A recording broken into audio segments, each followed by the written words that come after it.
Chapter 339. Once again, the Black Fire Tribe won a great victory.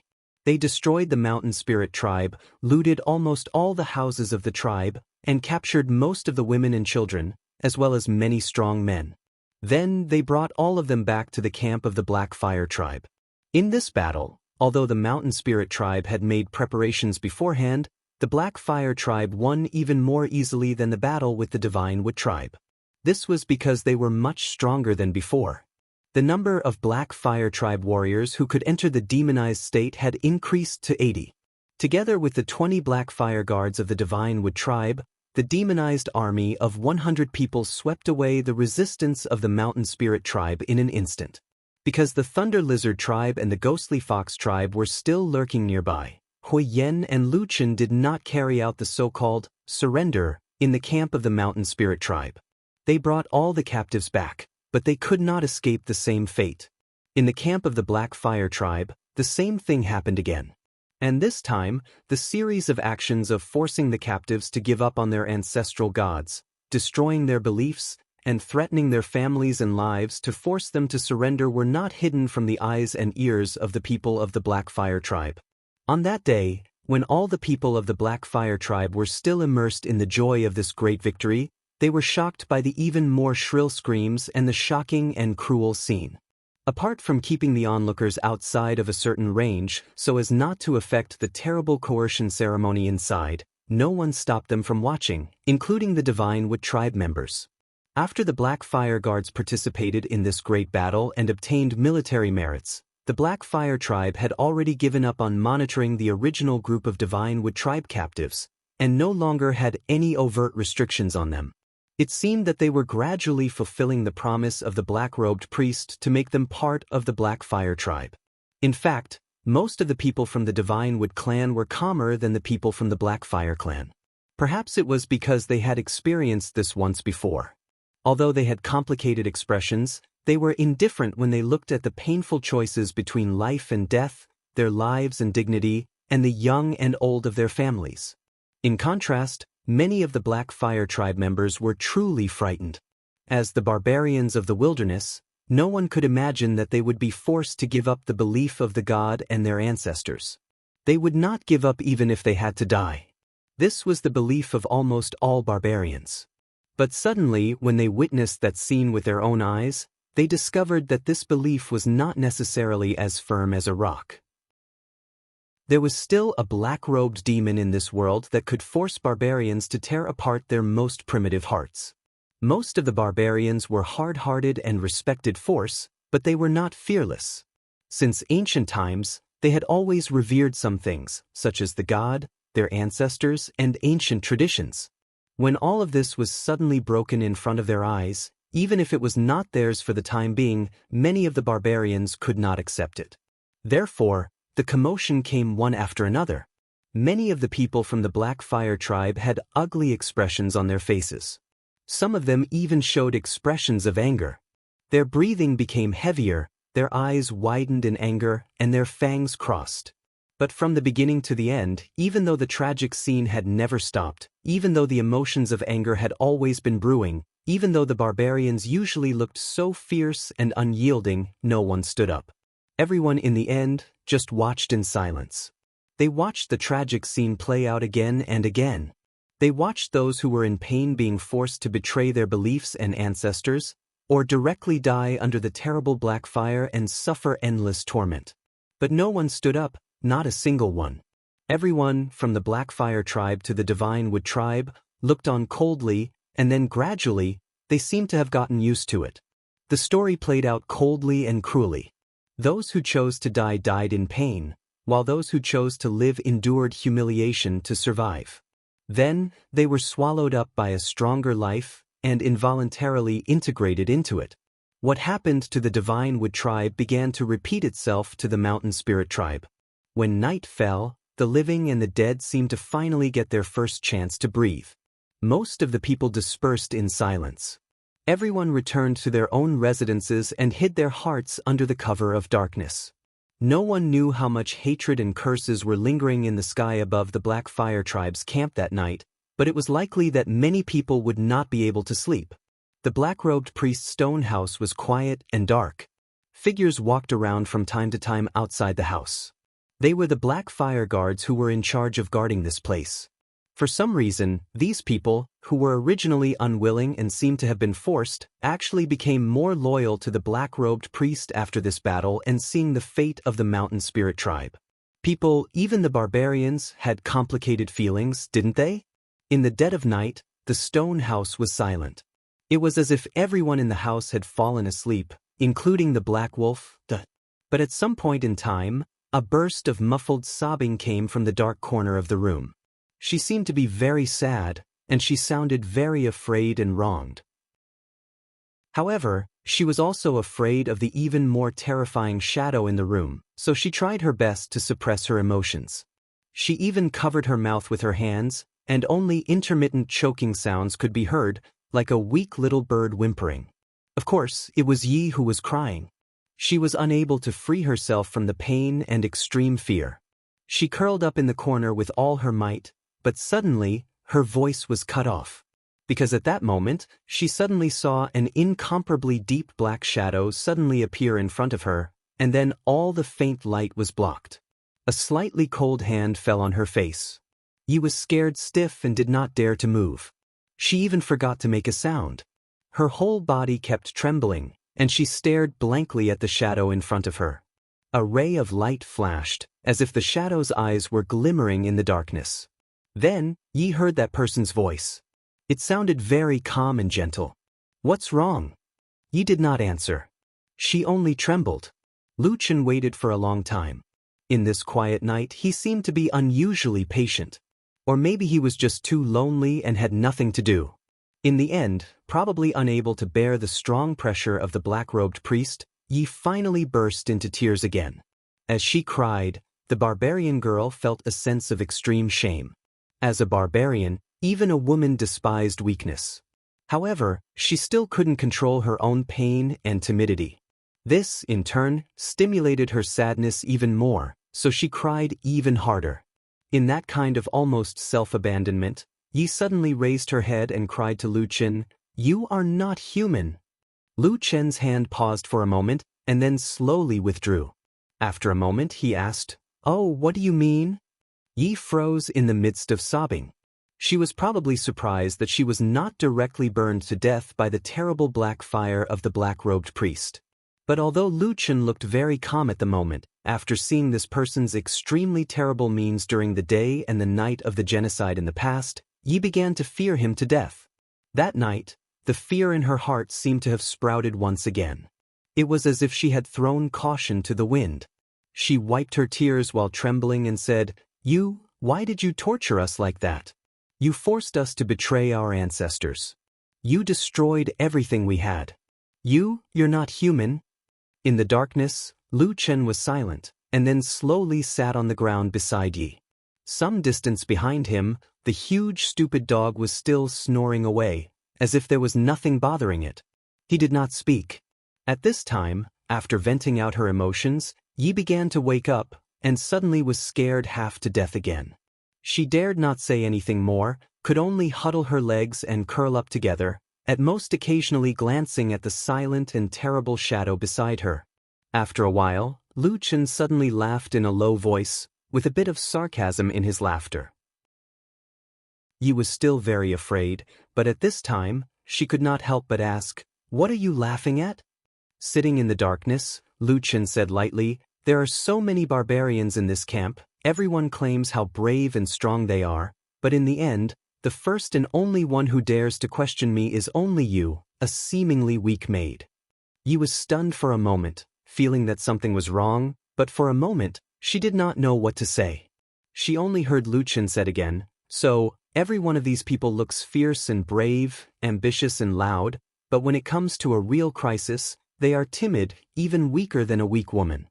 He shook his head, his voice full of strong sarcasm, and said, "Such a race that is strong on the outside but weak on the inside, people who are brave in internal strife, but cowardly on the inside, how can they plot again in the northern land?" "I've truly been worried for nothing," the black-robed priest said indifferently. Then he stood up and walked back. but when he returned to his own corner, he still turned back and said to Yi, "But you are very good."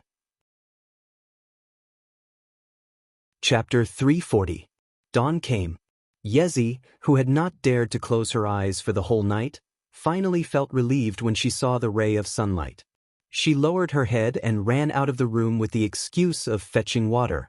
She did not even dare to look at Lu Chen. But she did not know what she was afraid of. Perhaps it was the indifferent and contemptuous words of the black-robed priest in the dark last night? Yezi remembered those words in her heart. She understood some of them, but she was confused about some of them. The black-robed priest's thoughts seemed to be very different from the barbarians that Yezi knew. Yezi did not know why, but she was very afraid. Even if the man named Lu Chen was not vicious to her, and was very friendly to her, at least they got along peacefully. Yezi was not a fool. Although she was not very knowledgeable, she could still feel that Lu Chen did not have much malice towards her. But she still could not suppress the fear in front of the black-robed priest. That day, when she escaped from the priest's stone house and gasped for breath, Leaf suddenly seemed to realize something when she saw the rapidly growing population of the tribe gradually waking up in the morning light and gradually becoming lively. Everything in front of her may be full of vitality, but behind the lively light, the shadow of the black-robed priest was always a dark existence. It seemed that he was always incompatible with the wilderness and the barbarians on the wilderness. And he never had the intention to blend in.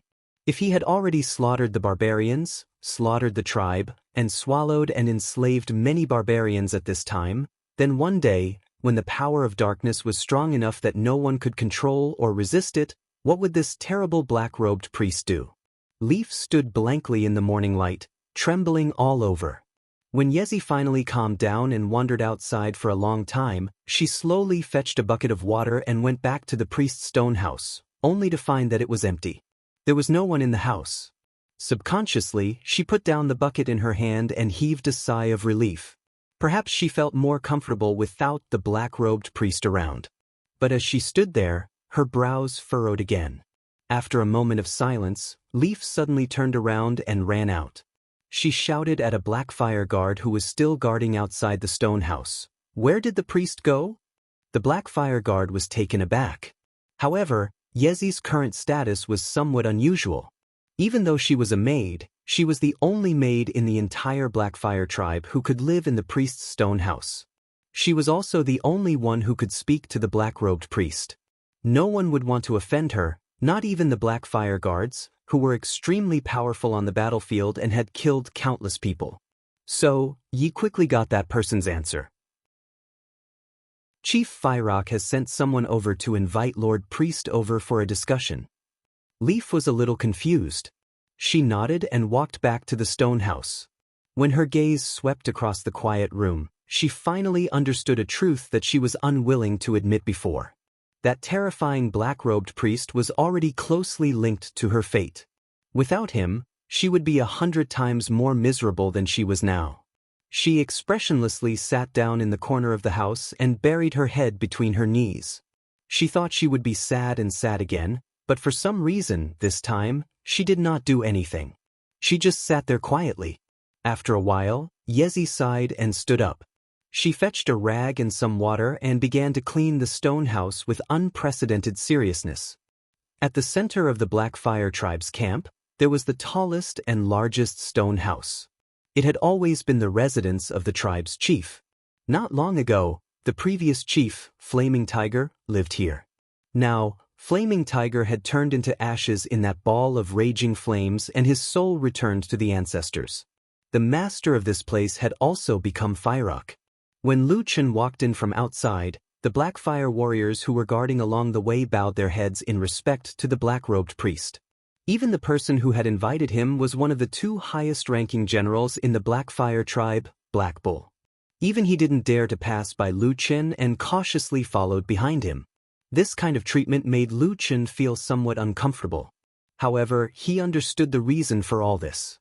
It was because of power. Having great power in the southern wilderness might mean having everything, including the respect and awe of others.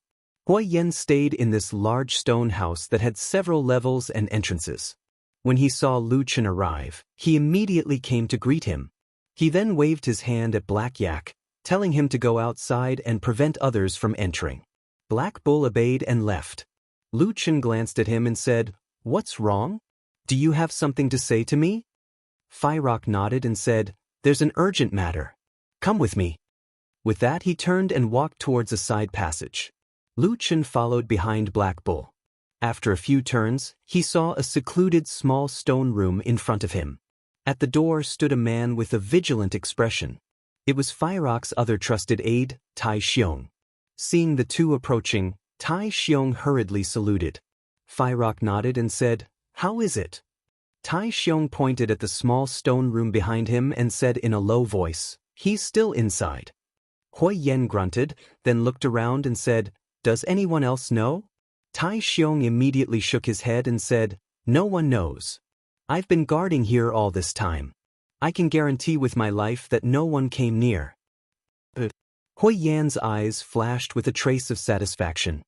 He patted Tai Xiong's sturdy shoulder and said, "Well done. You stay here and guard. Just like before, don't let anyone come near." Tai Xiong complied and retreated a few steps to the side. Hui Yen gave Lu Chen a meaningful glance. He then opened the door and strode in. Lu Chen arrived at the door. His footsteps paused for a moment before he also walked in. The stone room was not too big and the furnishings were simple. At this moment, there was a figure standing there. Hearing the commotion behind him, that person suddenly turned around. When he saw Hui Yen, his face lit up with joy. With some excitement, he said, "Tribe leader Hui Yen, you finally arrived." Hui Yen slightly nodded but was not in a hurry to speak. Instead, he glanced at Lu Chen who was standing to the side. Sure enough, Lu Chen furrowed his eyebrows and stared sharply at the barbarian in front of him. After sizing him up, he saw that the other parts of his body were no different from an ordinary barbarian. The only difference was that there was a fur-like thing on his head. It looked somewhat like the fur of a leopard cat. After a while, Lu Chen suddenly snorted and walked over. Looking at the person, he said indifferently, "You're from the Ghost Fox tribe? Why have you come here?" That person seemed to have expected such a question and seemed to have some understanding of Lu Chen. With a look of reverence on his face, he said in a deep voice, "Clan leader, Lord Priestess, I have come under the orders of the Ghost Fox clan leader to deliver a great gift to the two of you." Chapter 341. The stone chamber fell into a short silence. The messenger of the Ghost Fox tribe was prepared to be reserved for a moment and take out a shocking gift when the two in front of him opened their mouths. Only in this way could he achieve the effect and goal that the tribe leader had told him before he came. But after he lowered his head and waited for a long time, he found that things seemed to be somewhat different from what he had expected. Whether it was the trusted tribe leader of the Black Fire tribe or the black-robed priest who had recently become a terrifying legend in the northern wilderness, none of them had the intention to speak or respond. The silent atmosphere quickly turned into an inexplicable and heavy pressure, making the Ghost Fox tribe emissary feel depressed and his forehead slightly sweaty. After a while, he finally couldn't bear it anymore. He raised his head and secretly glanced at the two in front of him. He saw that the two in front of him seemed to be frowning slightly, but they didn't seem to have the intention to speak. The Ghost Fox emissary really couldn't bear it anymore. He raised his voice and said, "My lords, I am under the orders of our tribe leader to present a generous gift to the Black Fire tribe." Hui Yen glanced at Lu Chen and saw that his face was indifferent, as if he didn't care. Hui Yen also glanced at the Ghost Fox emissary and said lightly, "Oh, what is the generous gift?" Hearing him speak, the originally somewhat cold and oppressive atmosphere in the air suddenly relaxed a lot. The Ghost Fox emissary finally let out a sigh of relief and hurriedly said with a smile, "This generous gift is the friendship of our tribe leader and the entire Ghost Fox tribe. The tribe leader asked me to tell you that from now on, the Ghost Fox tribe is willing to follow the Black Fire tribe and become an ally that will never betray you. In any war or fight, the warriors of the Ghost Fox tribe will stand beside the warriors of the Black Fire tribe. No matter how dangerous the situation is, we will face it together with the Black Fire tribe and kill the enemy together. We will never retreat." Hui Yen raised his eyebrows and a trace of astonishment flashed across his face. Although the Ghost Fox emissary spoke in a dignified manner, the meaning of the Ghost Fox tribe's decision to bow down to the Blackfire tribe could not be more obvious. At most, they probably wanted to preserve their tribe's faith and didn't want to end up like the Divine Wood tribe and the Mountain Spirit tribe. As for the rest, it seemed like the Ghost Fox tribe was completely willing to follow the orders of the Blackfire tribe. At this moment, perhaps the ghostly fox envoy felt that he had not made himself clear enough, so he took another step forward and said, "As long as our two tribes form an alliance, the Thunder Lizard tribe will be the only tribe left in the northern region of the wasteland. When the time comes, we'll attack them together. No matter how capable they are, only death awaits them." This was probably the first tribe in the northern part of the wilderness to surrender so straightforwardly in more than 100 years. Hui Yen was about to speak, but at this moment, he suddenly saw Lu Chen also turn his head to look in his direction, and then shook his head slightly. Hui Yen froze, swallowing the words he was about to say. A moment later, he saw Lu Chen walking in front of the Ghost Fox emissary. "Were you sent by the Ghost Fox clan leader?" Facing this mysterious black-robed priest, the Ghost Fox emissary did not dare to slight him. Even from his appearance, he seemed to respect this priest more than he did the Blackfire tribe leader Hui Yen. He lowered his head and said respectfully, "Yes. This is an important matter that concerns the future of your entire tribe. Have you confirmed it?" The Ghost Fox emissary said resolutely, "What I said just now is absolutely true." Lu Chen snorted and said, "Since it's such an important matter, why didn't your clan leader come himself?" The Ghost Fox emissary was shocked, then looked at Hui Yen and laughed dryly. He stammered, "Clan leader, this, There were some words that the Ghost Fox emissary did not say out loud, but in fact, everyone in the house understood what he meant. Now that the Blackfire tribe was so powerful, even with a somewhat crazy aura, they had slaughtered the Divine Wood tribe and the Mountain Spirit tribe like a gale sweeping away fallen leaves.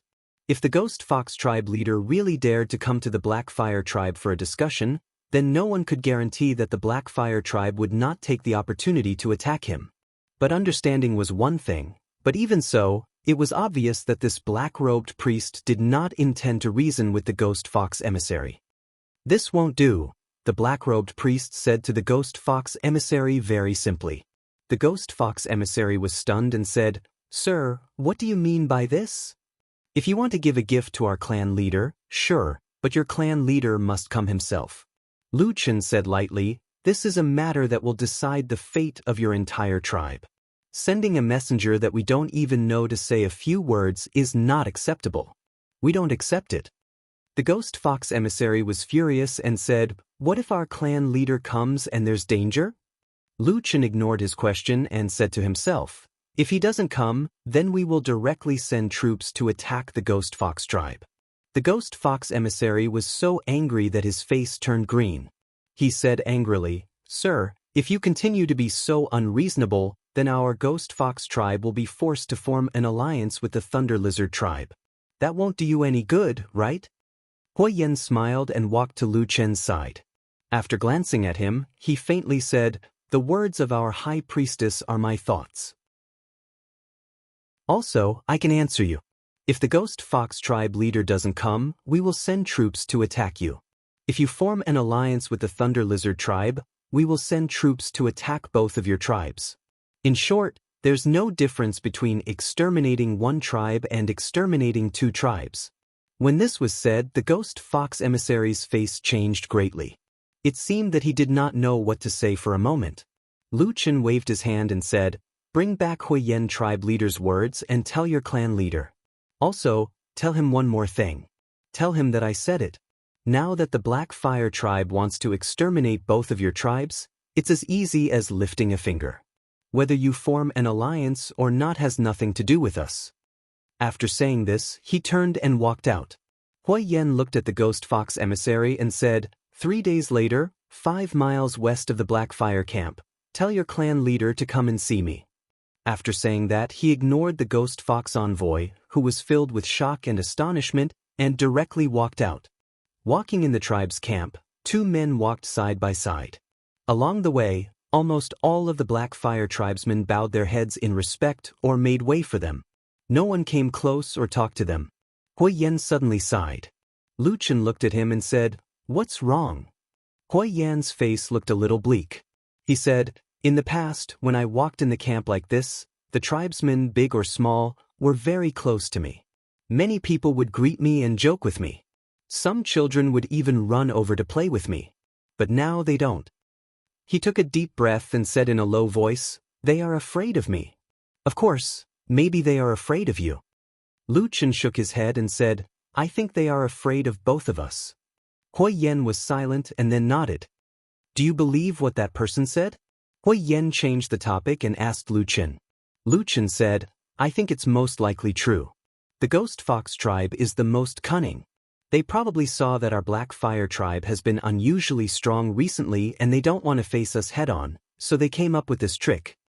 Hui Yan smiled and said, "Do you believe them or not?" Lu Chen sneered and said, "If the Thunder Lizard tribe suddenly has a shaman who is much stronger than us tomorrow, do you think the Ghost Fox tribe will suddenly stab our Black Fire warriors in the back on the battlefield?"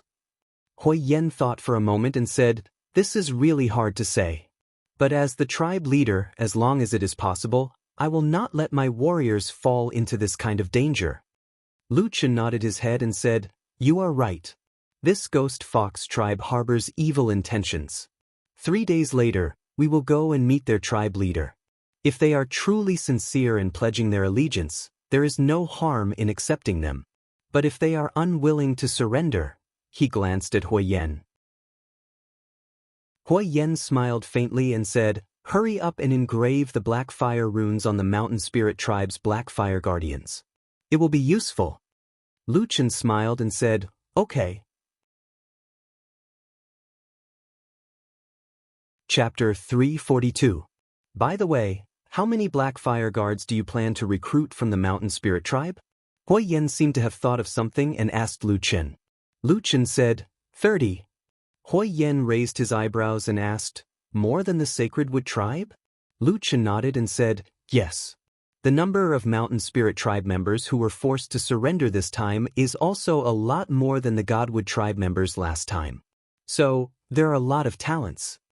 Hui Yan was silent for a moment and said, "If that's the case, there are 50 Black Fire Guards here." Lu Chen looked at him calmly and said, What do you want to say?"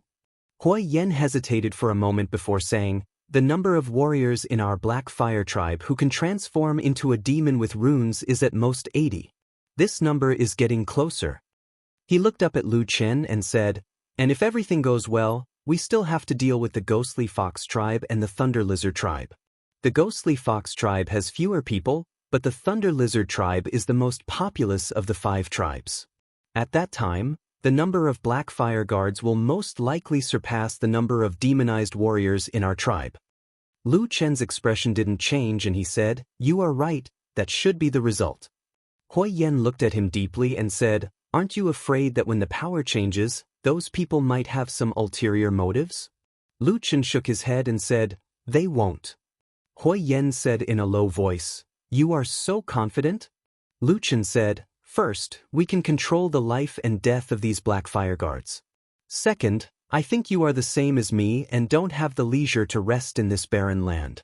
When the time comes, we will naturally continue south. The tribes in the south are different from the Thunder Lizard and Ghostly Fox tribes. They have many priests and are much stronger. Death is inevitable. At that time, those who deserve to die will naturally die." Hui Yan was silent for a long time and then nodded. After separating from Lu Chen, Hui Yan walked around the camp once more before returning to his residence. At this time, the emissary of the Ghost Fox tribe had already been secretly sent away by Tai Xiong, He Niu and the others. When Hui Yan walked past the secluded stone house, he turned his head to look in that direction. He seemed to be in deep thought. When he returned to the hall where the Black Fire tribe had lived for generations, he saw a figure standing there, as if waiting for something. Hui Yan walked in. That person turned around and saw a white-haired old man. It was White Eagle. Seeing that Hui Yan had arrived, the White Eagle hurriedly came over to greet him. Hui Yan was very respectful towards him, so he quickly stopped him. After that, the two of them sat down in the stone house. Hui Yen then said to the White Eagle, "Uncle Eagle, didn't I tell you before? When there's no one else around, you don't need to be so polite. With our relationship, there's really no need to." The White Eagle smiled and said, "No, no, I know that you have a good temperament and are very respectful to this old man. But after all, you are the tribe leader now, so you still have to show the proper etiquette." Hui Yen smiled and didn't say much. He turned his head and changed the topic. "Why did you come to find me today? Is there something wrong?" The White Eagle nodded. Just as he was about to speak, he suddenly turned his head and looked outside the house. Hui Yen said, "There are people guarding outside. They are all trusted warriors of our tribe. Don't worry, Uncle Eagle." The White Eagle grunted and then said to Hui Yen, "I just saw you and the human priest walking in the camp. You seem to have talked for a long time?" Hui Yen nodded and said, "Indeed, I just had some things to talk about with the priest." He didn't hide anything and repeated what he had just said to the White Eagle, including Lu Chen's response. It seemed that he had an unusual trust in the White Eagle. After listening, the White Eagle pondered for a while and then slowly said, "I see." Hui Yen said, "What do you want to say, Uncle Eagle?" The White Eagle said, "I actually came here to remind you of this matter. But since you have already thought of it, I am much more at ease." As he said this, he smiled and looked somewhat gratified. But then he frowned and said, "But although Lu Chen has responded to this matter, if we think about it in the future, if the number of Black Fire Guards continues to grow like this and surpasses the number of warriors of the Black Fire Guards, there will be some problems in the future." Hui Yen was silent. The White Eagle looked at him and said in a low voice, "At the end of the day, Lu Chen is still a human. Although he is temporarily used by us because he wants to return north, it is very difficult to say whether he will be completely on the same side as you in the future. We have to be careful." Hui Yen frowned and said, "Uncle Eagle, do you have any ideas?" The White Eagle said in a low voice, "At present, the strength of our Black Fire tribe has increased by leaps and bounds. It is indeed because of the power of the Black Fire demonification. In addition, Lu Chen has also said these things to you. For the time being, we can't say anything more about the number of people." He narrowed his eyes slightly and moved closer to Hui Yen, lowering his voice and whispering a few words. After hearing this, Hui Yan's expression suddenly changed. His face first revealed a look of surprise, and then he said thoughtfully, "Our tribe's priest?" White Condor nodded and said solemnly, "That's right, Chief. Only by having our own priests and shamans can the Black Fire tribe be the true foundation for the prosperity of the Black Fire tribe for generations to come." Hui Yen fell silent and did not speak for a long time. When Lu Chen walked back to his own priest's stone house, Yezi and Atsu were both inside. The difference was that Yezi was diligently cleaning the house, while Atsu was lying on the ground and sleeping, looking like a downright lazy dog. Lu Chen glanced at Atsu and slightly frowned. He suddenly felt that since coming to the southern wilderness, Atsu seemed to have unknowingly changed. But as to what was different from before, he did not seem to be able to tell. Lu Chen walked over and sat down not far from Atsu. Atsu's ears moved, but its dog eyes did not even lift its eyelids. Lu Chen did not care about it and just sat quietly. Before long, the dim light and shadow in the house slowly moved, faintly covering his figure in the shadow. Yi glanced at him with a complicated look in her eyes. There was a tinge of awe in them. After so long, even though Lu Chen had praised her that night, Yi still had a lingering fear of this black-robed priest. She lowered her head and began to work again, wanting to clean the house before it was completely dark. However, after a while, she suddenly heard Lu Chen's voice. He said, "Yi, go out for a while. If there's nothing important, don't come in without my summons, including you." Yezi was stunned for a moment. Then she stood up, respectfully bowed to Lu Chen, and then walked out. When she walked to the door, she could not help but look back at the shadow, only to see the black-robed priest hidden in the shadow, as if he had integrated with the surrounding darkness. After the barbarian girl left, the stone house of the priest suddenly quieted down.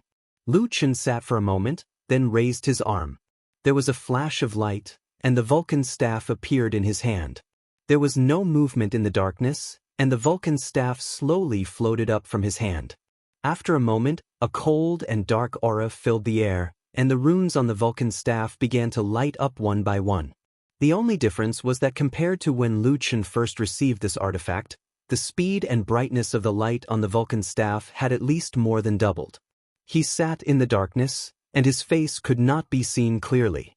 Only his voice was a little erratic as he said softly, "Many people have died recently. Atsu, I keep feeling that the black fire in this body is slowly growing. Can you feel it?" In the darkness, the black wolf that was originally sleeping suddenly opened its eyes. In the dark green eyes flickered with a faint black flame. Chapter 343. 3 days later, west of the Black Fire Tribe's camp. It wasn't an endless, flat, and desolate wilderness. There were a few small hills on this piece of land, and withered weeds could be seen everywhere. There were even a few trees that weren't very tall. Hui Yen and Lu Chen had arrived, and with them came a large number of Black Fire Tribe's elite warriors. In front of these formidable and valiant barbarians, the atmosphere in the wilderness seemed to have become somewhat somber. Iron Bear and Black Bull, the two most trusted warrior leaders under Hui Yen, each led a group of men to sweep through the surrounding area. They plowed through all the places that could possibly hide outsiders' spies, ensuring the safety of this area. And in the center of the agreed land, the warriors of the Black Fire Tribe had all stayed a distance away. Only Lu Chen and Hui Yen stood there, gazing into the distance. "Do you think the people from the Ghost Fox Tribe will come?" Hui Yen suddenly asked Lu Chen. Lu Chen replied, "They should come. We've already spread the word. Without strong support, I don't think the Ghost Fox Tribe will be able to withstand this kind of pressure. And since they secretly sent people to join us that day, they're already afraid of battle. All they're asking for is face and conditions that will make their situation better." Hui Yen nodded. It seemed that he had no objections to Lu Chen's words. The sunlight of the wilderness shone down from the sky, shining on the two of them. One was tall, the other short, and their temperaments were different. Hui Yan's body was tall and sturdy, and he looked like the most valiant of the barbarians. On the other hand, the black-robed Lu Chen seemed to be hidden in the darkness. Even though it was daytime, he still gave off a gloomy feeling. Hui Yen glanced at him, and after a moment of silence, he suddenly said, "There's something I might need your help with." Lu Chen turned his head to look at him and said, Hui Yen said, "If possible, please see if there are any talents in our Black Fire Tribe, and then choose them as disciples. After grooming them for a while, they might be able to produce 1 or 2 priests in the future." Lu Chen frowned slightly, a strange light flashed in the depths of his eyes. He stared at Hui Yen, but his tone didn't seem to change, except that there seemed to be a hint of coldness in his voice. "You want me to help your Black Fire Tribe train priests?" Hui Yen said, "Yes." Lu Chen was silent for a moment, then said, "Your Black Fire Tribe has never had a priest for so many years, and now you have a promising talent?" Hui Yen shook his head and sighed. "Our Black Fire Tribe hasn't had a priest for at least a few hundred years. In the past few years, of course we have carefully searched the tribe, but we couldn't find anyone with the potential to become a priest." At this point, he paused for a moment, and his face looked somewhat calm. He continued, "But according to what I know, in the past, when choosing a priest disciple, it was always the previous generations of priests who chose from within the tribe. Legend has it that only priests can truly sense the witchcraft spiritual power emitted from a tribe member with potential. As for us mortals, no matter how hard we try, it is very difficult to sense. So, I can only ask for your help in this matter." Hui Yen looked at Lu Chen, a trace of sincerity on his face. Lu Chen's expression didn't seem to change, but after a moment, he faintly smiled, and a trace of ridicule flashed in the depths of his eyes. He said, "You can trust me on such an important matter?" Hui Yen didn't say anything. Beside the two of them, the atmosphere seemed to have suddenly turned cold. Just as the atmosphere became slightly tense, a figure suddenly appeared in the distance. After a moment, someone came over to report that the people from the Ghost Fox Tribe had arrived. This news temporarily broke the cold atmosphere between Lu Chen and Hui Yen. Hui Yen nodded, and ordered people to bring those people over. The group of people that came were the elite warriors of the Ghost Fox tribe. The one leading them was their tribe leader, but there were only 2 people following behind him. Bringing so few guards into the territory of the Black Fire tribe, it was obvious that the Ghost Fox tribe leader understood that even if he brought a lot of people, it wouldn't be of much use. But when the Ghost Fox tribe leader saw the people of the Black Fire tribe, his pupils couldn't help but shrink, and the muscles on his face slightly twisted. This was because there were at least 70 to 80 barbarian warriors of the Black Fire tribe following Huiyen and Luchen. From the looks of it, they were all people who had Black Fire runes inscribed on them. In other words, as long as the Black Fire tribe wanted to, all the warriors present could immediately enter a demonic state. Just the strength of the Black Fire tribe gathered here was more than enough to destroy the Ghost Fox tribe. They could even start a war with the remaining Thunder Lizard tribe and Ghost Fox tribe. It was hard to say who would win. The Ghost Fox tribe leader fiercely cursed in his heart, hating the unfairness of the gods. How did the Black Fire tribe suddenly become so powerful? But the situation was beyond his control. No matter what, he didn't dare to openly say these words. Instead, he laughed along the way, and walked in front of Huiyen and Luchen with quick steps. "Long time no see, brother Huiyen." The Ghost Fox tribe leader opened his arms, as if he wanted a firm hug. Huiyen stretched out a hand to block the Ghost Fox tribe leader's outstretched arm. His expression was indifferent and somewhat distant. It was obvious that he didn't like the words brother at all. However, the Ghost Fox tribe leader didn't show any awkwardness.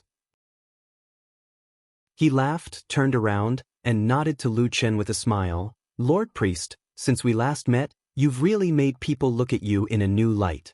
The other tribes had also seen Luchen's origins on the day of the 5 tribes battle. At that time, there were many who wanted to kill him. But no one would have thought that in such a short period of time, this human could actually increase the strength of the Black Fire tribe by so much. If he had known earlier, he would have killed this scourge that day no matter what. The Ghost Fox tribe leader thought bitterly in his heart, but he still smiled at Luchen wholeheartedly. Luchen had a whole new level of respect for the Ghost Fox tribe leader. After he came to the southern wilderness, he had seen many barbarians. Most of them were straightforward, violent, brave, and lacking in calmness. Among them, Huiyen, who was somewhat scheming, was an exception. However, even Huiyen couldn't do what this Ghost Fox clan leader did. In comparison, this Ghost Fox clan leader seemed more like a two-faced and scheming human. This made Luchen, who had been immersed in this treacherous and dangerous atmosphere since he was young, feel a sense of familiarity and closeness from this Ghost Fox clan leader. "Tribe leader, how have you been?" Luchen said to the Ghost Fox tribe leader with a smile. This smile diluted the cold and dark aura on his body.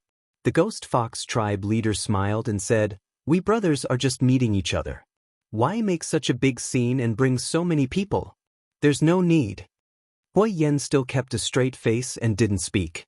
But Luchen said to the Ghost Fox tribe leader, "Actually, we just wanted to show you our strength, to prove that we didn't lie." As he said this, he pointed to the Black Fire tribe's warriors who were eyeing them like tigers and wolves, and said calmly, "We said that we will destroy your Ghost Fox tribe, so we will definitely destroy it." The Ghost Fox tribe leader's face stiffened, and his face sank. He sneered and said, "Although you are powerful now, if you go too far, we will join forces with the Thunder Lizard tribe. Even if you can defeat us, your strength will be greatly damaged."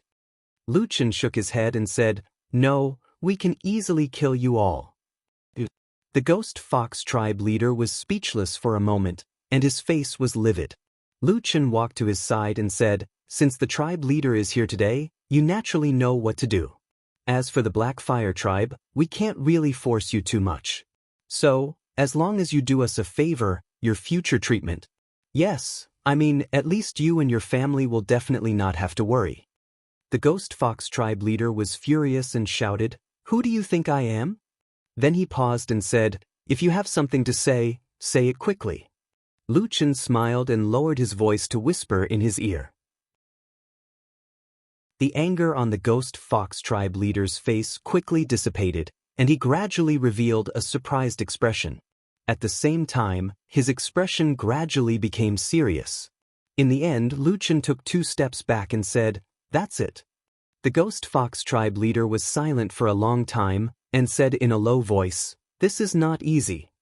Luchan turned his head and looked at Huyen. Huyen took a step forward, and his burly body suddenly walked in front of the Ghost Fox tribe leader. Huyen stared into his eyes and said, "Die or fight. You decide." The Ghost Fox tribe leader let out a long sigh and then slowly nodded. Chapter 344. In the end, the Ghost Fox tribe leader quietly left. The people of the Black Fire tribe began to return to the camp.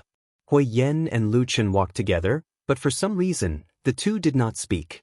The feeling of seamless cooperation in front of the Ghost Fox tribe leader and the others suddenly became unfamiliar. This atmosphere was quickly noticed by the surrounding people. Iron Bear, Black Bull, and the other trusted generals of the Black Fire tribe secretly glanced at them from time to time, but from beginning to end, no one dared to come up and say anything. Only when they saw the shadow of the camp and could even see the outline of the stone houses did Huyen suddenly say, "Do you have any misgivings or thoughts in your heart?" Luchan lightly said, "No." Huyen snorted and said, "Since that's the case, it's not difficult to help us cultivate 1 or 2 talents. Can't you help me with this?" Luchan's expression was calm.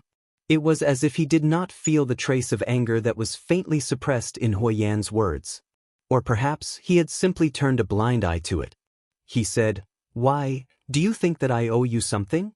When Luchan said this, he did not deliberately lower his voice, and even had a hint of a sneer. As soon as these words came out, the people closest to them, such as Iron Bear and Black Bull, also heard it. For a moment, their faces all changed. Huyen's face turned ashen. He suddenly stopped, and his huge eyes revealed a hint of fierceness. He stared at Luchan and said in a low voice, "What do you mean by this?" Luchan did not show any fear. He also stopped and met Huyen's gaze. He said, "Oh, you don't understand what I mean?"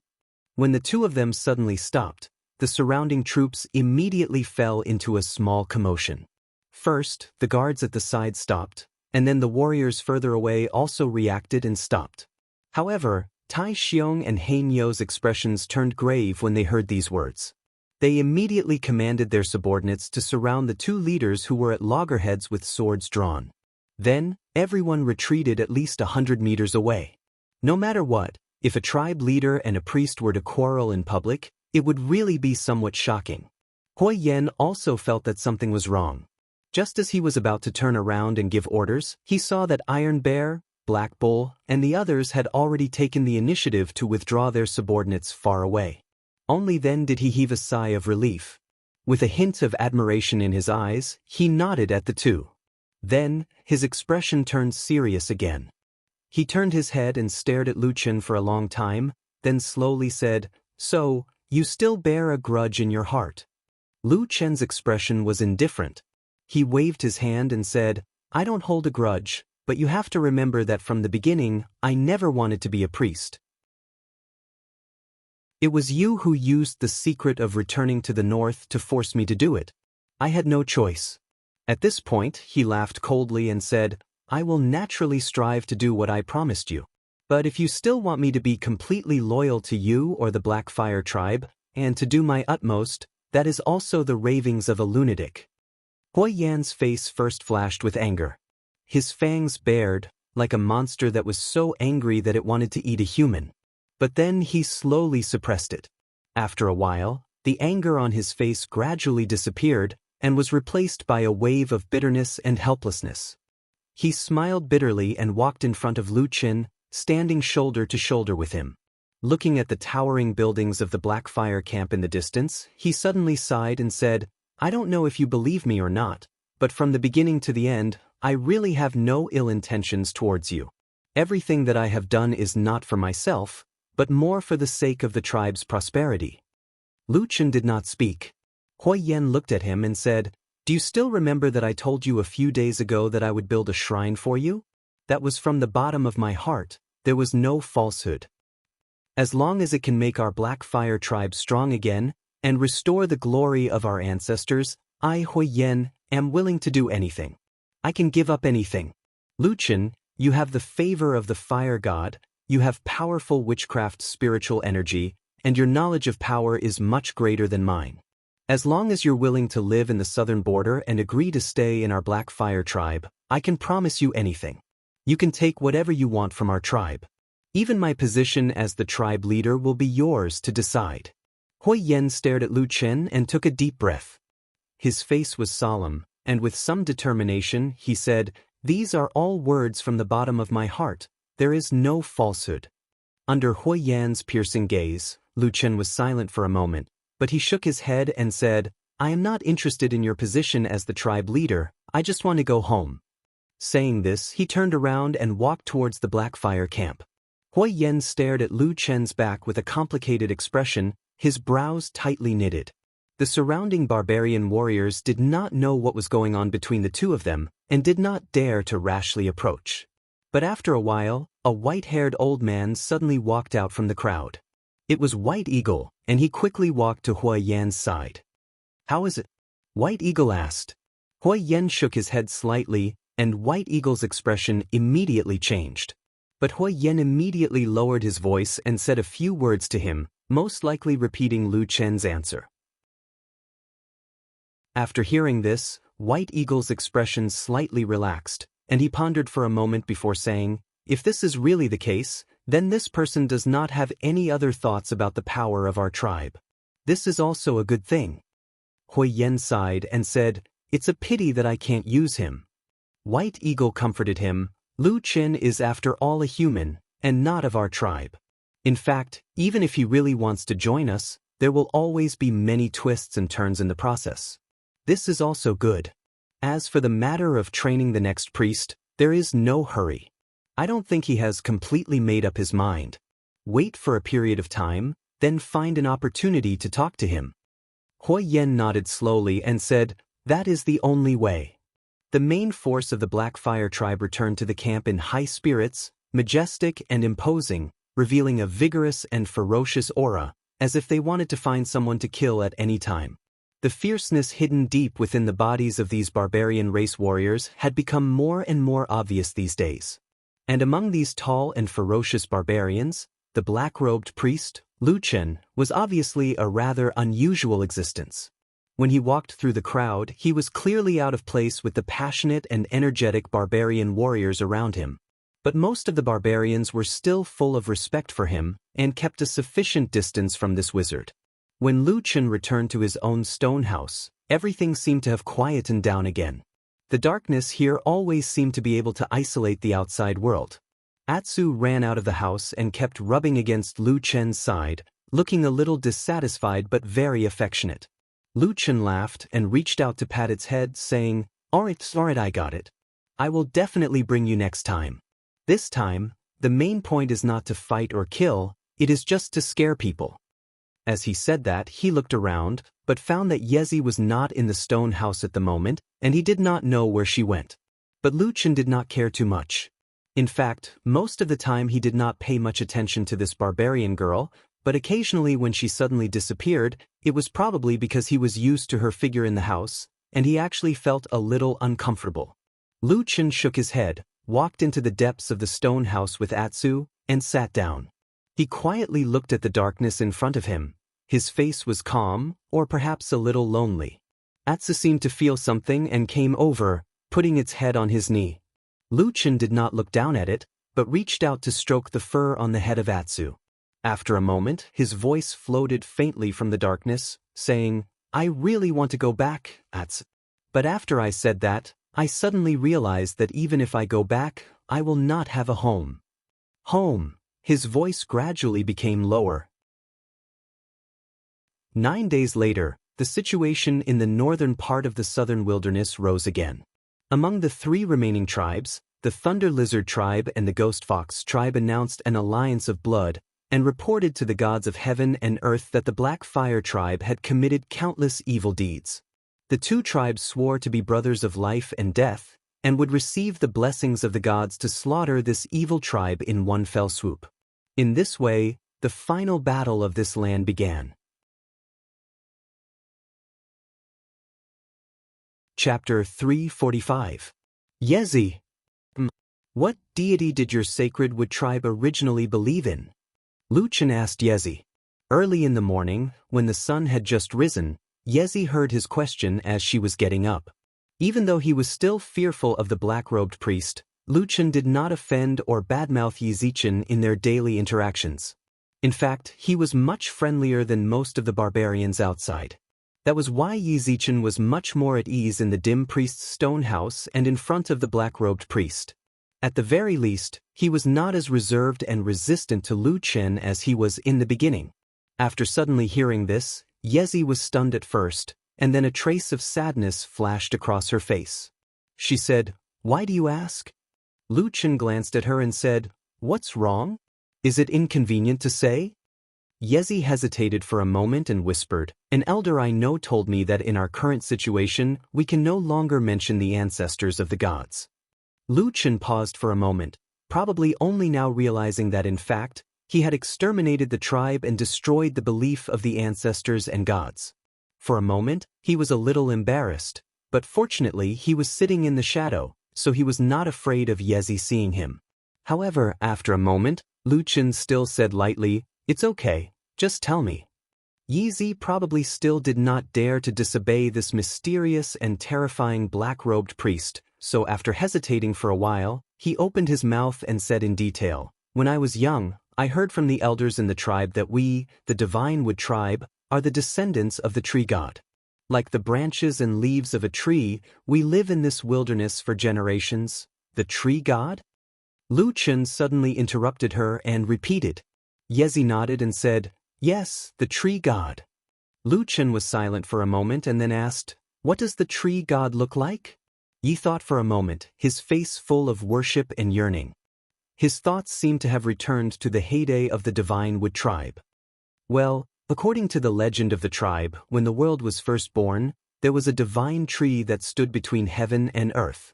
It was the ancestor of all things, the source of all living beings in the world. The branches, leaves, and crown of the tree of God covered the entire vast land of the divine land. Every leaf was alive, and every seed it bore turned into a different barbarian. They were the earliest ancestors of all the tribes, and they have been living and multiplying until today. Luchan listened quietly and did not speak for a while. He glanced over and felt a little uneasy. He also felt a little regretful. He did not know if his words had angered the priest. After all, the Divine Wood tribe no longer existed. But after the timidity, Yezi was a little angry. She thought to herself, "Aren't you the one who started this? Sir, are you all right?" Yi was still a little afraid of the black-robed priest and asked in a low voice. Luchan looked up and shook his head. "It's nothing. It's just that those words just now suddenly sounded a little familiar." Familiar?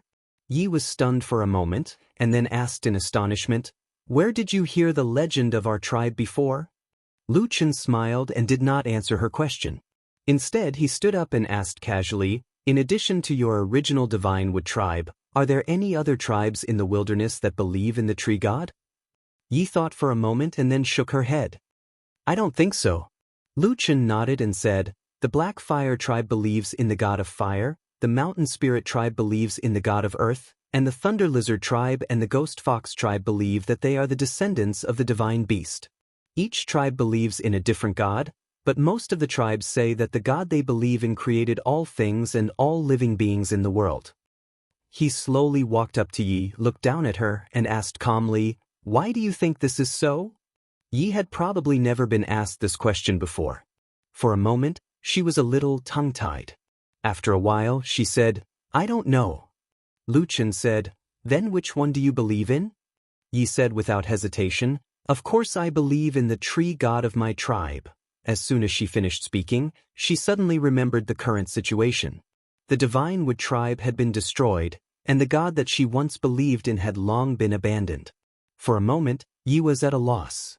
Luchan stared at her and slowly squatted down in front of her. Yi was a little scared by the black-robed priest's gaze. She subconsciously shrank back and murmured, What are you doing?" "It seems that you still remember the original tribe in your heart." He confirmed as if nothing had happened. Yi's heart suddenly sank, and her whole face turned pale. She lowered her head, trying to suppress the fear in her heart and beg for mercy from this terrible black-robed priest.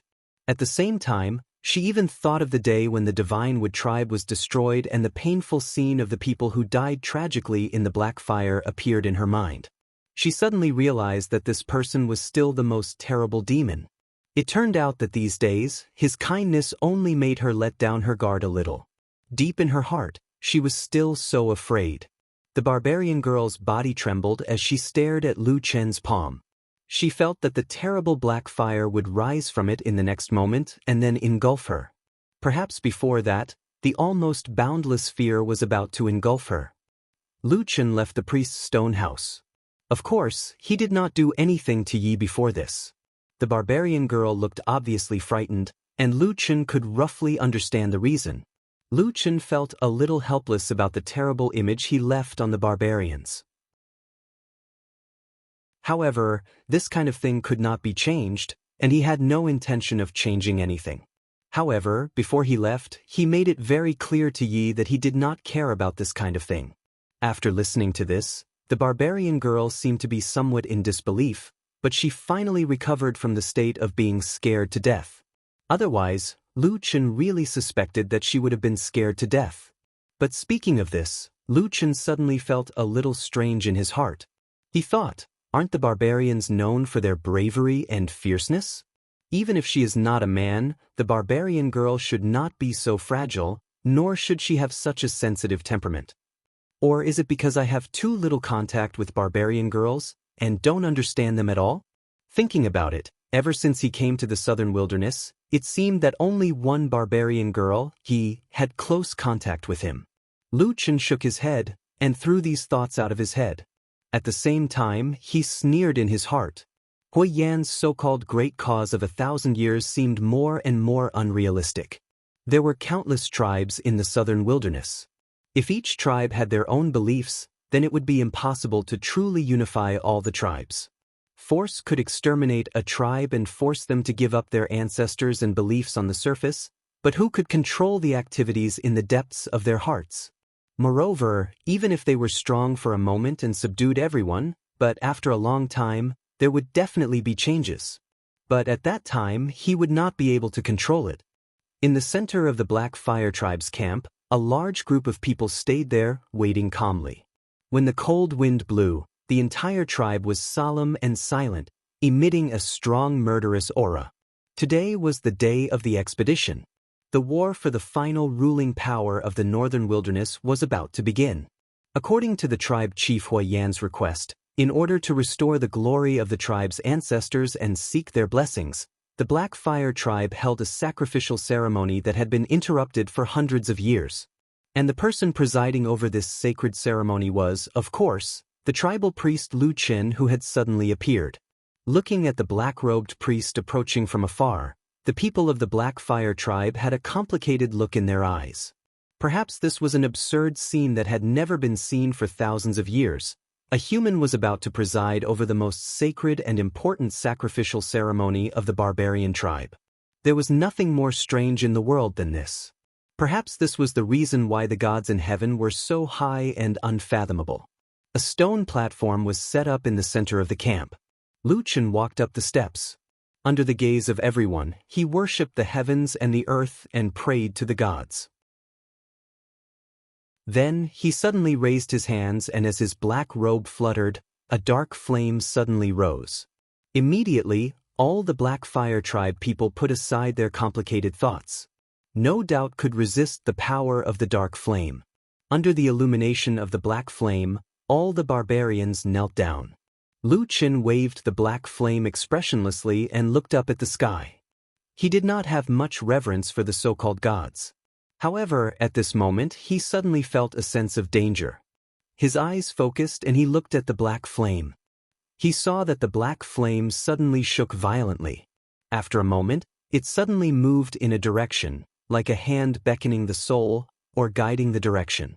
After a while, the black flame seemed to slowly return to normal. A complicated and slightly shocked look flashed across Lu Chen's face. When he looked up, he saw a secluded and dark stone house in the distance, quietly standing in the corner of the tribe. Chapter 346. Yi was suddenly informed that the black-robed priest was looking for her just before the army of the Black Fire tribe was about to set off. When she jogged to Lu Chen's side, she heard Lu Chen telling her expressionlessly that she should prepare to leave with him. This request, or rather, an order, attracted the attention of many barbarian warriors, and many gazes fell on Ye's shocked face. In the barbarian tribes, at least in the northern border region, fighting had always been the business of men. Warriors wielded weapons and fought on the battlefield for the sake of the tribe and glory.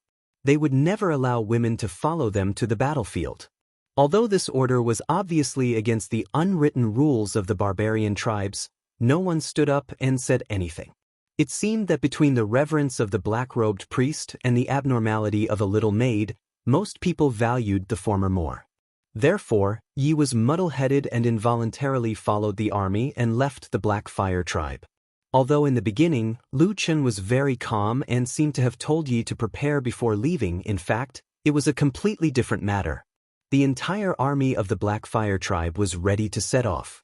Even the most important ritual had been held. Of course, with so many people, they wouldn't wait for an inconspicuous little maidservant. After the black-robed shaman finished speaking to her, he immediately left. Therefore, the little barbarian maid, who was at a loss and in a panic, had no time to pack up. In the end, she just grabbed a few pieces of clothing and ran over. Then, she followed beside Lu Chen with an aggrieved and nervous expression as they walked towards the unknown battlefield. There were very few barbarian women who had gone to the battlefield. Therefore, Yi felt very unfamiliar and a little afraid of being in the army.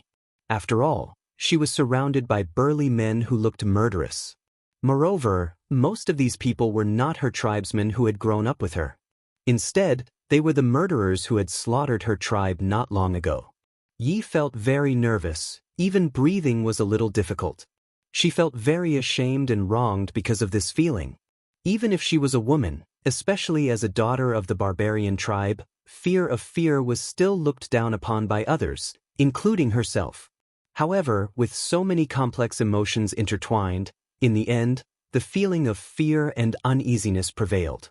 So even though Yezi still had some resentment towards Lu Chen, she still subconsciously approached him. Lu Chen did not have any extra reaction to this. At most, he only glanced at her indifferently, and then allowed the barbarian girl to follow beside him. After walking for a while, Lu Chen suddenly asked Leaf, "Did you stay in the stone house alone in the Blackfire camp?" Yi was stunned for a moment, then nodded and said, "Yes, what's wrong?" Lu Chen was silent for a moment and then said, "I'm fine." Since he said that he was fine, Yi dared not ask any more questions. After that, Lu Chen did not say anything to her. After walking and stopping along the way, Yi followed the elite warriors of the Blackfire tribe to a campsite. Not long after, the sky turned dark. Before the sky turned dark, the leaders of the Blackfire tribe, led by Hui Yen, had already ordered the warriors to settle down. Therefore, after darkness fell, the campsite quickly quieted down. Everything seemed very orderly and austere. This atmosphere surprised Leaf a little. When she lived in her own tribe, which was the Divine Wood tribe, in the past, although she did not follow them out like this, she more or less learned about the situation of the warriors from the people around her. The barbarians were originally fierce and bold. As warriors who were about to fight to the death and did not even know if there would be a tomorrow or if they would return from the battlefield, they were even more unrestrained. Loud noises, shouting and drinking were common. Even fighting was not uncommon. In fact, this was the norm in many small tribes. But this night, for the first time, she saw the discipline of the Blackfire tribe suddenly become so strict. For a moment, she was a little frightened. Although Yi didn't know much about these battles, he could clearly feel that the murderous intent of these cold and quiet people seemed to be far sharper than that of the clansmen's warriors that he had heard and seen before. She still stayed by Lu Chen's side because on this land and in this troop, apart from this black-robed priest, she did not know who else she could rely on. With her was the huge black wolf Atsu.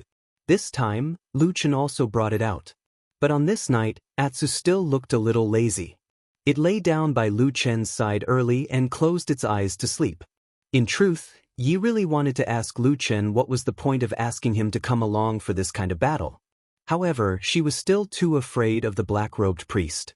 In the end, she hid this question in her heart and walked around him with her head lowered, trying to see if there was anything she could do. There were no barbarian warriors in the vicinity. Most people subconsciously stayed away from the black-robed priest, even if they had the enchantment runes carved by the black-robed priest himself.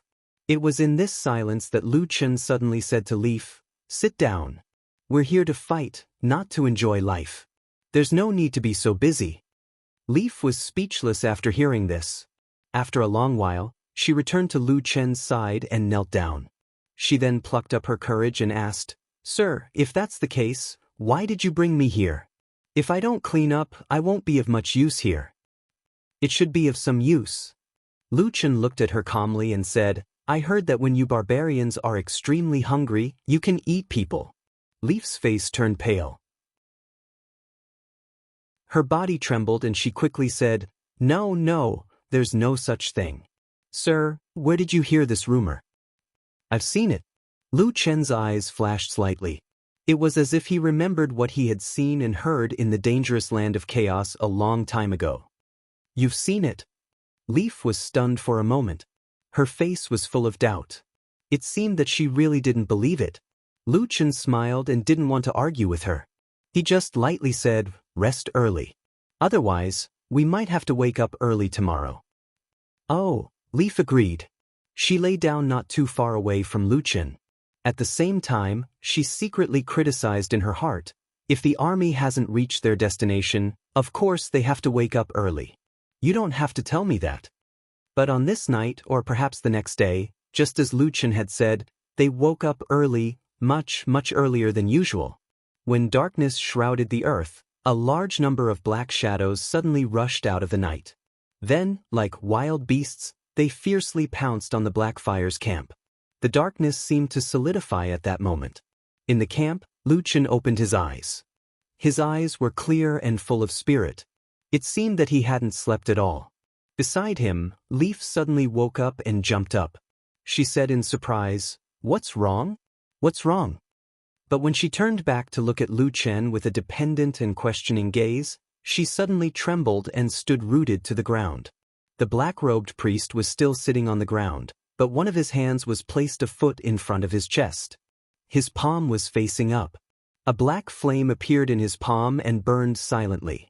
Leaf held her breath and looked at the flame. Her body began to tremble. At the same time, the flame suddenly floated outward with a whoosh, like a person's finger, pointing in a certain direction. Lu Chen raised his cold eyes and stared at the nervous Leaf. After a moment, he suddenly asked, "Is there anything strange in your lower abdomen?" Chapter 347. The night was dark, and the darkness seemed to be boundless, casting the land under the night sky into darkness. The Blackfire campsite was also pitch black, and there was almost no light. The cold wind blew through the air, and Yi felt a little cold. For some reason, when the night wind blew past her, apart from the cold feeling on her skin, there was even a hint of pain as if she was being pricked by needles. She felt very nervous, and she felt a little breathless. She also felt that the dark sky looked like it would collapse at any moment, crushing everyone here to death. What made her even more terrified was the black flame in Lu Chen's hand. The burning flame was reflected in her eyes, and her body began to tremble. She covered her lower abdomen with both hands, and then a painful expression appeared on her face. After a suppressed moan, Yi suddenly knelt on the ground, and then began to twitch like a dying beast. Soon, a black flame slowly lit up in the depths of her pupils. Lu Chen seemed unmoved as he watched the young barbarian girl's pained expression. From the beginning to the end, he did not have any intention of helping her. He just watched her coldly. After a while, he withdrew his gaze and looked up at the sky. He stared at the dark and boundless sky. It was the high and mighty night. Then he smiled coldly, and his eyes were filled with mockery and contempt.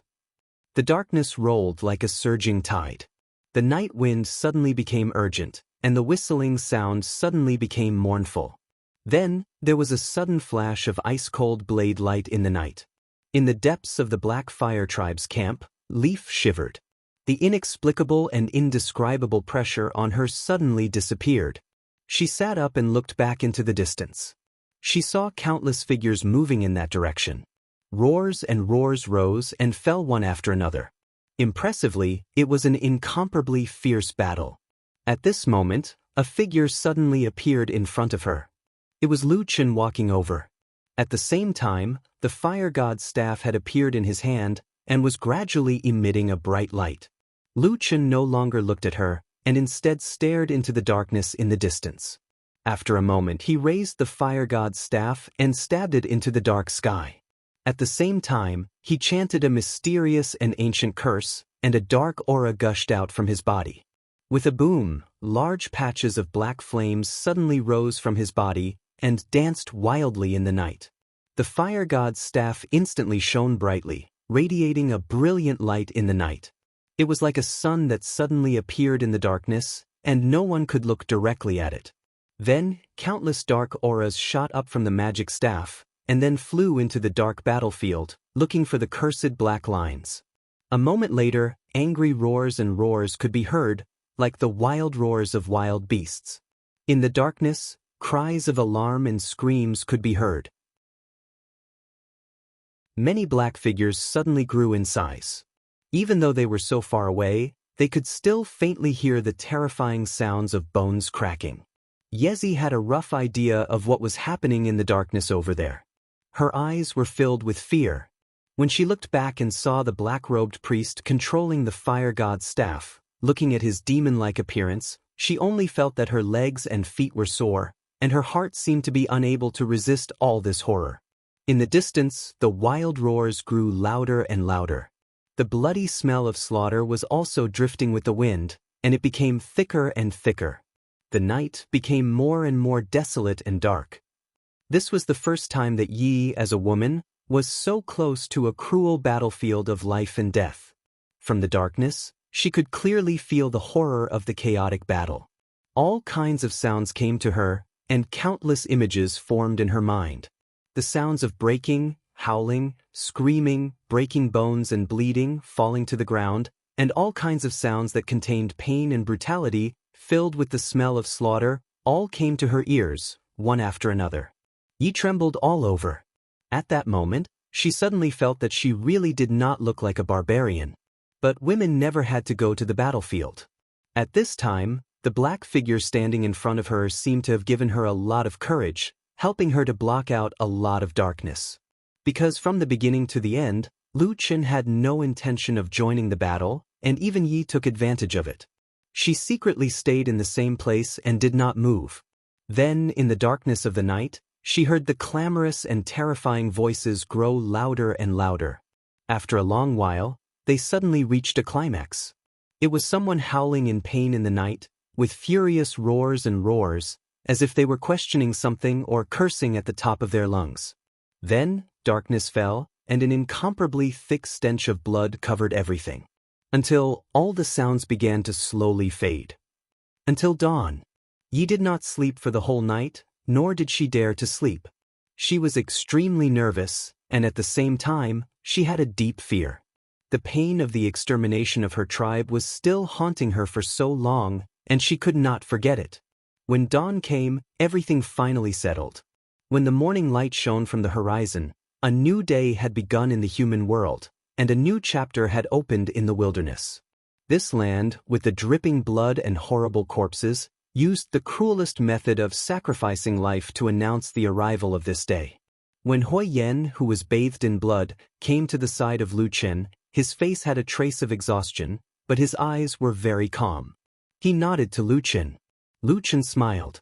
Just when he was about to speak, he suddenly heard a noise in front of him. Hui Yan also noticed it and turned his head to look. He saw a figure suddenly coming from the crowd. He looked like an ordinary barbarian, but the most obvious difference was that he was wearing a fox's fur on his head. That was the chief of the Ghost Fox tribe. In addition, the chief of the Ghost Fox tribe was holding a head in his right hand. It was dripping with blood, as if it had just been chopped off not long ago. Even though the head was already dead, there was still a look of anger on his blood-stained face. Hui Yen and Lu Chen's eyes fell on the head of the dead man at the same time. That face seemed familiar. They had seen it before, and it was also a chief of a large tribe. Hui Yen let out a long sigh, and Lu Chen smiled. The two looked at each other, and after a while, Hui Yen suddenly said, "Thank you." Lu Chen nodded and did not say anything. At this time, the chief of the Ghost Fox tribe had already walked in front of them, and then casually threw the head in front of them. He grinned and said, "The head of the Thunder Lizard tribe is yours." Lu Chen nodded and said, "Well done. You can rest assured about what we promised you." The chief of the Ghost Fox tribe smiled and then turned to leave. Looking at the direction in which he strode, Hui Yan's expression was complicated. After a while, he said in a low voice, "In the past, in the southern wilderness, no matter whether the tribe was strong or weak, when there was a fierce battle, we would fight openly to the end. Even if we died, it was only for the honor of our ancestors. We have never used this kind of method." Lu Chen turned around and took the opportunity to pat his shoulder. Then he smiled and said, "It's okay. You will soon get used to this feeling and like it." After saying this, he walked away. Hui Yen stared at the back of the black-robed priest and did not say a word. Chapter 348. In the barren northern part of the southern wilderness, the 5 tribes had maintained a delicate balance for at least 100 years. But in this year, everything suddenly changed. First, the Mountain Spirit tribe gained the favor of a new high priest from the south, and the tribe's strength rose sharply. Then, the 4 northern tribes besieged them. After a fierce battle, the Mountain Spirit tribe, who had the upper hand in the battle, was suddenly killed by an external force. As a result, the tables turned and the Mountain Spirit tribe was defeated by the 4 tribes. However, the situation did not calm down. Soon, the Black Fire tribe, one of the 4 tribes, suddenly gained a mysterious human high priest. This was something that had never happened in the countless tribes of the southern wilderness for thousands of years. However, all the rumors, slander, sneers, and swords were nothing in the face of weapons and blood. The black-robed priest had obviously gained the power of the god of fire worshipped by the Black Fire tribe. Using this powerful and strange witchcraft, the power of the entire Black Fire tribe suddenly increased by leaps and bounds. What happened next shocked the other tribes of the wilderness even more. After the Black Fire tribe experienced a fierce internal strife, the new chief, Hui Yen, became a bloodthirsty and crazy beast. He began to devour all the living things around him. They destroyed the Divine Wood tribe and the Mountain Spirit tribe. Then they started a war against the Ghost Fox tribe and the Thunder Lizard tribe. When the dark flames covered the sky, when the demonic Black Flame warriors were rampaging and slaughtering lives, the Ghost Fox tribe, who were fighting fiercely on the battlefield, suddenly turned around and gave the Thunder Lizard tribe, who were soaked in blood, a heavy blow from behind. For many years, the Thunder Lizard tribe had always been one of the most populous and powerful tribes in the northern part of the wilderness. They were also the tribe that opposed the rise of the Black Fire tribe the most. But on this day, their fate fell into the abyss and they sank into oblivion forever. The army of the Thunder Lizard tribe quickly collapsed in panic, anger, and fear. What awaited them was an overwhelming, crushing defeat. Then, the Black Fire tribe and the Ghost Fox tribe merged into one and attacked the base camp of the Thunder Lizard tribe. Finally, this large tribe with a long history was destroyed and many treasures and people were captured. The smoke had yet to disperse. The once prosperous campsite of the Thunder Lizard tribe was now a complete mess. The fierce barbarian warriors of the Black Fire tribe and the Ghost Fox tribe were everywhere. They were laughing wildly, shouting and looting everything they could see. They looked like a group of wild beasts who had fallen into a state of madness. However, among this group of victors, there were some who were clear-headed, such as Hui Yen and Lu Chen. They ordered all the captured barbarians of the Thunder Lizard tribe to gather and guard them, so that they would not be harmed by the frenzied barbarian soldiers. However, even so, many members of the Thunder Lizard clan had died tragically in the campsite. The strong smell of blood drifted with the wind, and the battlefield that had just gone through a catastrophe looked like hell on earth. Yi, who had been walking all the way, was trembling nonstop. She followed closely beside the black-robed priest, not daring to stray even half a step away. Without a doubt, this scene reminded her of the massacre of the Sacred Wood tribe a few days ago. She felt that she would be tortured by this bloody scene for the rest of her life. That kind of fear made her feel a little hopeless and a little painful and ashamed. Lu Chen, who was walking in front of her, suddenly stopped. Atsu, who was walking beside him, also stopped. Only Yi, who kept stealing glances at the restless Yi, almost bumped into them. She was so shocked that she almost cried out for mercy. Just then, a group of beastmen ran past them, laughing maniacally. They smashed and looted without a care in the world. One or two of the barbarian warriors even saw Ye's figure, and their eyes suddenly lit up, and they rushed towards Ye's direction. Lu Chen looked at them indifferently. One of the barbarian soldiers suddenly cried out. His voice was filled with fear and respect. Then, someone rushed over and kicked the two idiots. Then, he dragged the two dizzy fellows and retreated while smiling at the black-robed priest in front of him. He nodded and bowed to the black-robed priest and retreated for a distance. Then he turned around and ran away. Yi looked at the backs of the barbarian soldiers with a pale face. Her chest heaved, and the corners of her eyes twitched. Although nothing really happened just now, the madness in the eyes of the barbarian soldiers, as well as the even more terrible scenes around her, told Yi what kind of fate would have awaited her if the black figure in front of her had not stopped her. She grasped the corner of her clothes, and then quietly moved closer to Lu Chen. "Are you afraid?" Lu Chen continued to walk forward without turning back to look at her. However, he seemed to casually ask this question. The corners of Ye's eyes twitched a few times. She looked at the bloody scenes around her and the messy camp, and answered in a low voice, "Yes." But at this moment, Lu Chen did not speak anymore, and his expression did not change much. He continued to walk forward indifferently. Yi followed behind him. She did not know why, but she suddenly felt angry. A wave of resentment and anger surged in her heart, and she could not help but say, "Your Excellency, these people died because of you, didn't they? And those who died in the Divine Wood tribe and the Mountain Spirit tribe. Countless souls wander in pain in the wilderness because of you. Don't you feel a little guilty?" Lu Chen paused for a moment. After a while, he turned around and looked at Yi. After Yi said those words, she was subconsciously shocked. When Lu Chen stopped and looked at her, she was even more shocked. The sense of awe suddenly surged, and she was so scared that she took a few steps back. She murmured, "Sorry, Your Excellency, how dare you speak to me like this?" Lu Chen looked at her calmly and said slowly. Ye's face was pale. She kept shaking her head and waving her hands. She tried to explain to the black-robed priest, but for a moment, she did not know what to say. In her heart, she was extremely regretful at this moment. She even scolded herself 1,000 times. Was she out of her mind just now? However, Lu Chen seemed to have no intention of punishing her. After staring at the barbarian girl for a moment, he suddenly looked a little sad and said, "Everyone is the same." Yi was at a loss. After a while, she heard Lu Chen suddenly ask her, "Don't you feel strange?" Ye's eyes widened in confusion. She did not know what the black-robed priest was talking about. Lu Chen turned to look at his surroundings and said word by word, "When you see those ferocious-looking barbarian soldiers, you tremble in fear. You don't even dare to breathe loudly. But when these barbarians see me, they are even more afraid. I'm sure you know what I'm capable of and what I'm capable of." He turned around and looked at Yi. A trace of ridicule flashed in his eyes, and the corners of his mouth rose slightly.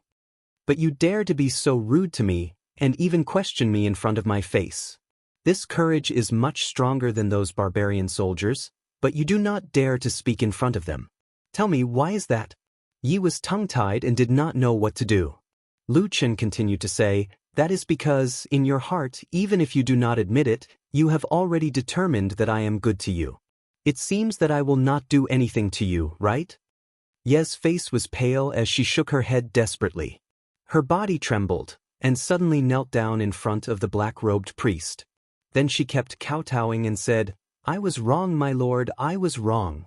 Please, please don't kill me. The human heart is the same. We will be in awe of strangers, but always like to be rude to those who are close to us. Lu Chen's expression did not seem to change.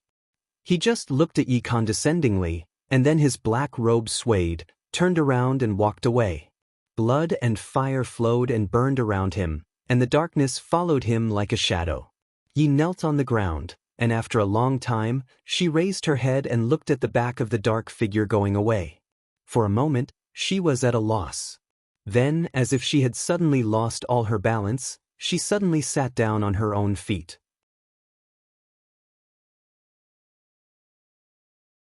Chapter 349. Hui Yen stood in the middle of the Thunder Lizard tribe's camp and looked around. He was full of satisfaction and couldn't help but feel the urge to roar to the sky. However, he managed to control himself. There was still a long way to go in the future. Restoring the glory of the Black Fire tribe's ancestors was only a small step. Hui Yen felt a little heavy when he thought of this. Especially when he looked to the south, he thought that there might be more powerful tribes in that direction, and even more terrifying priests, shamans, and venerables blocking the way. When he thought of these things, he couldn't help but feel a little depressed. However, the goal in his heart was still unwavering. Just at this moment he saw a black figure walking over from afar. His eyes immediately lit up, and he revealed a smile as he went to greet the figure. "How was it?" Lu Chen asked him. "A great victory," Hui Yen replied. The two of them only said these two simple words. Then they looked at each other and smiled at each other. Along with their smiles, the barrier between them that had been faintly discernible before seemed to have faded a little. The two of them stood side by side, looking at the black smoke drifting around them and the messy battlefield. Hui Yen suddenly said, "Lu Chen, how far away is your witchcraft from becoming a true shaman?" Lu Chen raised his eyebrows and thought for a moment. He said, "It should still be a distance away, but these days my witchcraft spiritual power has been improving. His eyes flashed and he seemed to change his words. "Maybe it's because of the fire god's staff." Hui Yen obviously had great confidence in the fire god's staff that was passed down from his ancestors, so he didn't notice the subtle change in Lu Chen's expression. He just nodded and said, "That's good. After all, shamans and venerables are the strongest people in the world. It's rare to see one in the vast wilderness. It's not that easy." He turned to look at Lu Chen and said with a smile, "But since you have the fire god's favor, maybe you really have a chance to achieve this goal." Lu Chen smiled and said, "I hope so." Hui Yen looked to the front. From where he was, he could see the captives of the Thunder Lizard tribe being chased to a corner. There were many of them, and the sound of crying could be heard. They were surrounded by the Black Fire warriors, guarding and protecting them. Otherwise, the beastly soldiers in other places would be crazily plundering at this moment. Perhaps they would kill their way over, and at that time, blood would flow like a river. As for why they wanted to keep so many captives, it was needless to say. Hui Yen turned to look at Lu Chen and pointed in the direction he was pointing. "The population of the Thunder Lizard tribe is much more than I expected. The number of people we caught this time is at least twice as many as the previous 2 times combined." Lu Chen nodded and said, "This is a good thing." Hui Yen chuckled. However, at this time, Lu Chen suddenly opened his mouth and asked him a question that seemed to have no rhyme or reason. "We've captured so many people from other races. Have you thought about finding talents among them?" Hui Yen didn't react for a moment and said in surprise, "What talents?" After a pause, he reacted, "Oh, you mean those Black Fire guards? We can continue to do that." Lu Chen stared at him for a moment and reminded him bluntly, "You told me a few days ago that you are planning to groom other new priests?" Hui Yan's body shook and his expression instantly became serious. He took 2 steps towards Lu Chen and asked in a low voice, "What? Have you thought it through?" Lu Chen said lightly, "I have not decided what I want to do yet. But before that, I want to ask you something." Hui Yan said, "Speak." Lu Chen looked at his eyes and said slowly, "You asked me to search for people with the potential to become priests, but there are so many captives. If I find such talents among them, what do you plan to do?" Hui Yan was startled, as if he had never thought that Lu Chen would ask such a question. He seemed to subconsciously want to say something, but then he tightly pursed his lips. After a long silence, his expression slowly became unsightly. He said, "This matter is of great importance. Let me think about it carefully before I give you an answer." Lu Chen nodded and said, "Okay." As he spoke, he turned around and saw that Yi was following Black Wolf Atu behind him. His face was filled with uneasiness and worry as he stood silently in the corner. 3 days later, the Black Fire Tribe's army returned to their camp after a great victory, along with a large number of Thunder Lizard tribesmen who had been captured. In this northern region of the wasteland, there was finally no longer any power that could stop the Black Fire Tribe. On this day, the entire Black Fire Tribe was in an uproar. Everyone sang and danced, praising their ancestors and worshipping the gods. They praised the Firerock tribe leader who had made great contributions, saying that he was a decisive genius that had not been seen in the past 500 years and would not be seen in the next 500 years. Hui Yen was also very happy. He drank and celebrated with the people until it was dark. Only then did he return to his residence with the help of others. However, when he walked into his stone house, he saw 3 figures standing inside. They were White Eagle, Iron Bear, and Black Bull, his 3 most trusted subordinates in the Black Fire Tribe. Hui Yen was startled and carefully looked at them. He saw that the 3 of them didn't have a smile on their faces, and their expressions were a bit serious and dignified. Hui Yen immediately sobered up a little. He straightened his body, calmed himself down, and waved his hand to let the people supporting him leave first. Then he walked to the seat in front of him and sat down. First, he took a big gulp of water from the cup next to him, and then suddenly splashed it on his face. His body shook a little, and then he wiped his face with his hand, looking much more sober. He looked at the 3 people and said, "What's wrong? Is there something wrong?" The 3 people looked at each other, and then White Eagle took a step forward with a worried expression. He said, "Chief Iron Bear and Black Bull came to find me. They are worried about something." Hui Yen looked at his 2 powerful subordinates. Seeing their serious expressions, he asked in a low voice, "What is it?" Iron Bear clenched his teeth and said, "Chief, this time, we defeated the Thunder Lizard tribe and took a lot of wealth and people. The result is much better than the previous battles." Hui Yen nodded and said in a puzzled tone, "Yes, this is a good thing." Iron Bear suddenly raised his head and said urgently, "But we have captured too many people. In these 3 days, I saw Priest Lu Chen continuously force the Thunder Lizard captives to surrender and then inscribe the Black Flame seal on them to turn them into Black Fire Guards." Hui Yen seemed to understand what he wanted to say, and his expression immediately became serious. He said, "How is it? How many people are there?" Iron Bear turned back to look at Black Bull. Black Bull hesitated for a moment and said, "Chief, I have been following the priest these days, helping him deal with these matters. I have secretly counted the number of Black Fire Guards. Now, they have already surpassed the warriors of our Black Fire tribe." At the end of his words, a trace of deep fear and worry appeared on his rough face. At the same time, he subconsciously looked at the door outside, and then lowered his voice, saying, "Chief, we really can't go on like this. There are too many Black Fire Guards, and they are all warriors who can transform into demons. The total number of warriors of our tribe is almost 20 less than the Black Fire Guards. If we were to count the warriors with the ability to transform into demons, the difference would be even greater." He clenched his teeth and seemed to hesitate a few times. Finally, he said in a low voice, "Chief, the priest has ulterior motives. We really won't be able to stop him." There was no longer any smile on Hui Yan's face. He only looked deeply at the 3 of them. After a moment, he slowly said, "Are you suspecting the priest?" White Eagle and the other 2 looked at each other, and after a moment, the 3 of them lowered their heads at the same time. Finally, it was White Eagle who opened his mouth and said sincerely, "Chief, we have to guard against this." Hui Yen was silent for a long time. Just as White Eagle and the other 2 were feeling uncertain, they heard Hui Yen slowly ask, "Then, do you have any ideas?" As soon as this was said, the 3 of them heaved a sigh of relief, and then a smile appeared on their faces.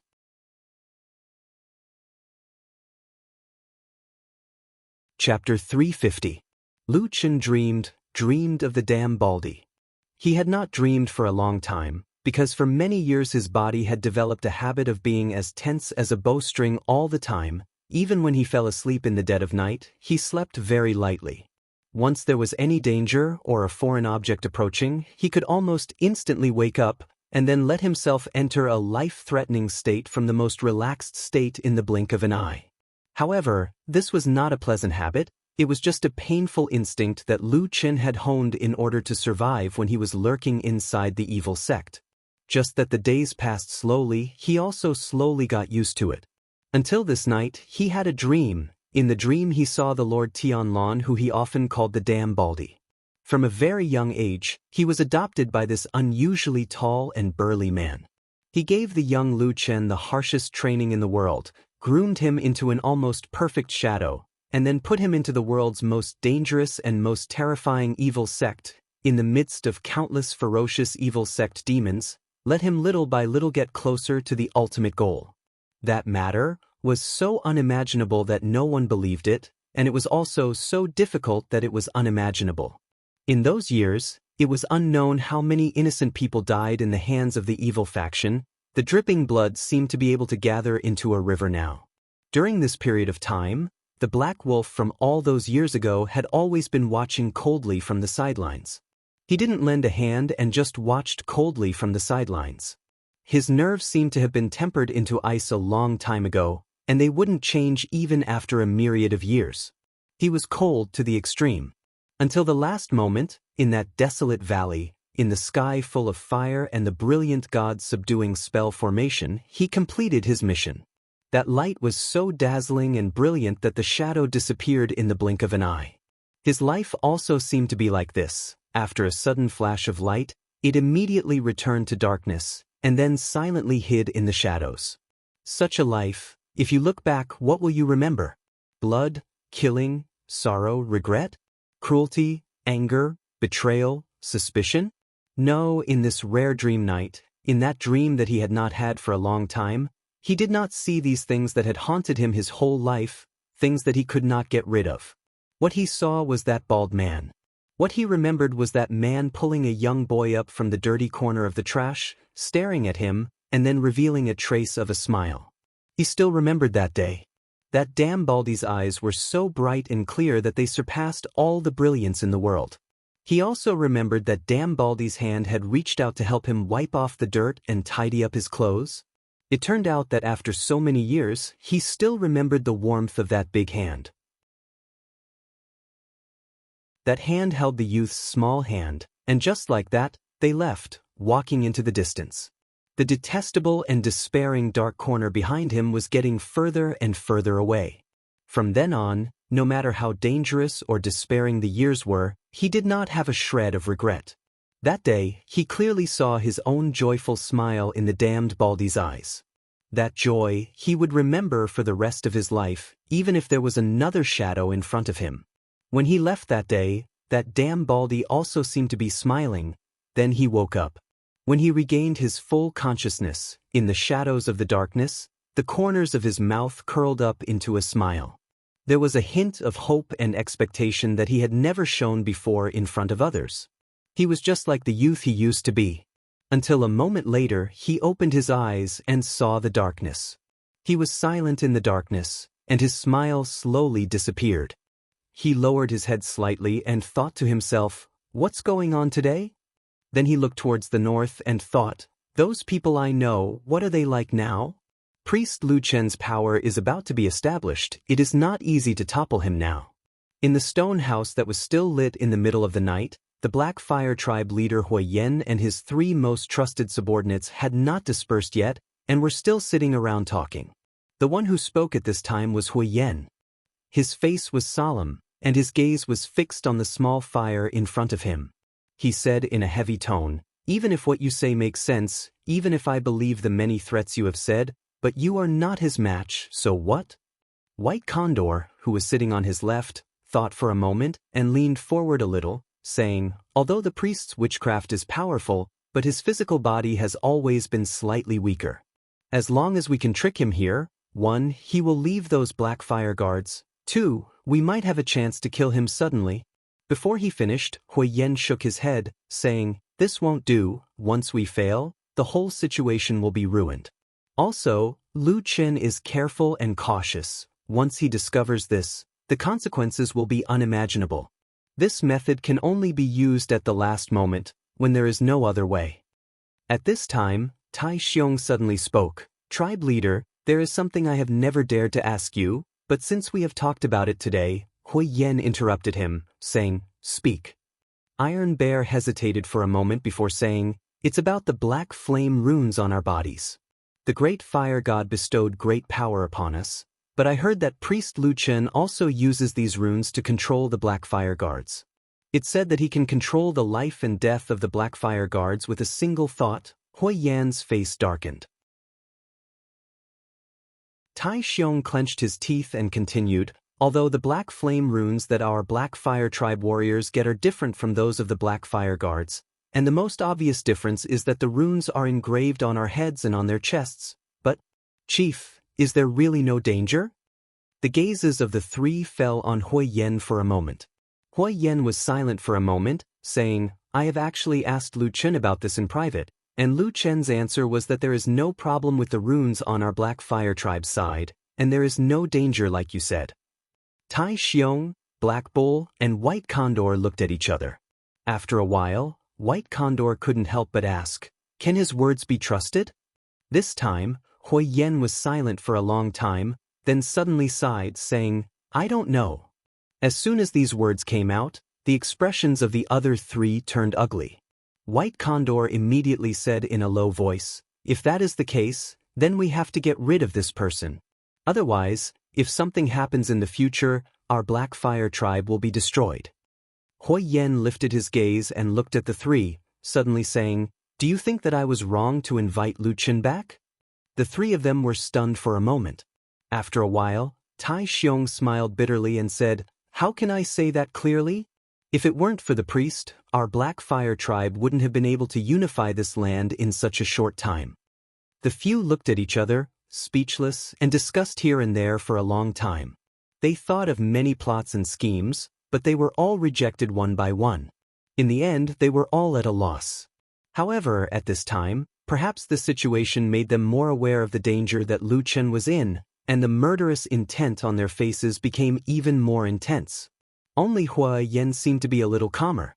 After thinking for a long time, he suddenly sighed, saying, "Actually, there is still one last way." "What?" "Let him go." Hui Yen said, "He has always wanted to leave this wasteland and return to the north. As long as I tell him that secret, maybe he really will leave without caring about anything else." The expressions of the other three instantly changed. Clearly, they were quite tempted, but very quickly, White Eagle frowned again. He looked at Hui Yen and said softly, "If that's the case, what should we do with so many Black Fire Guardians?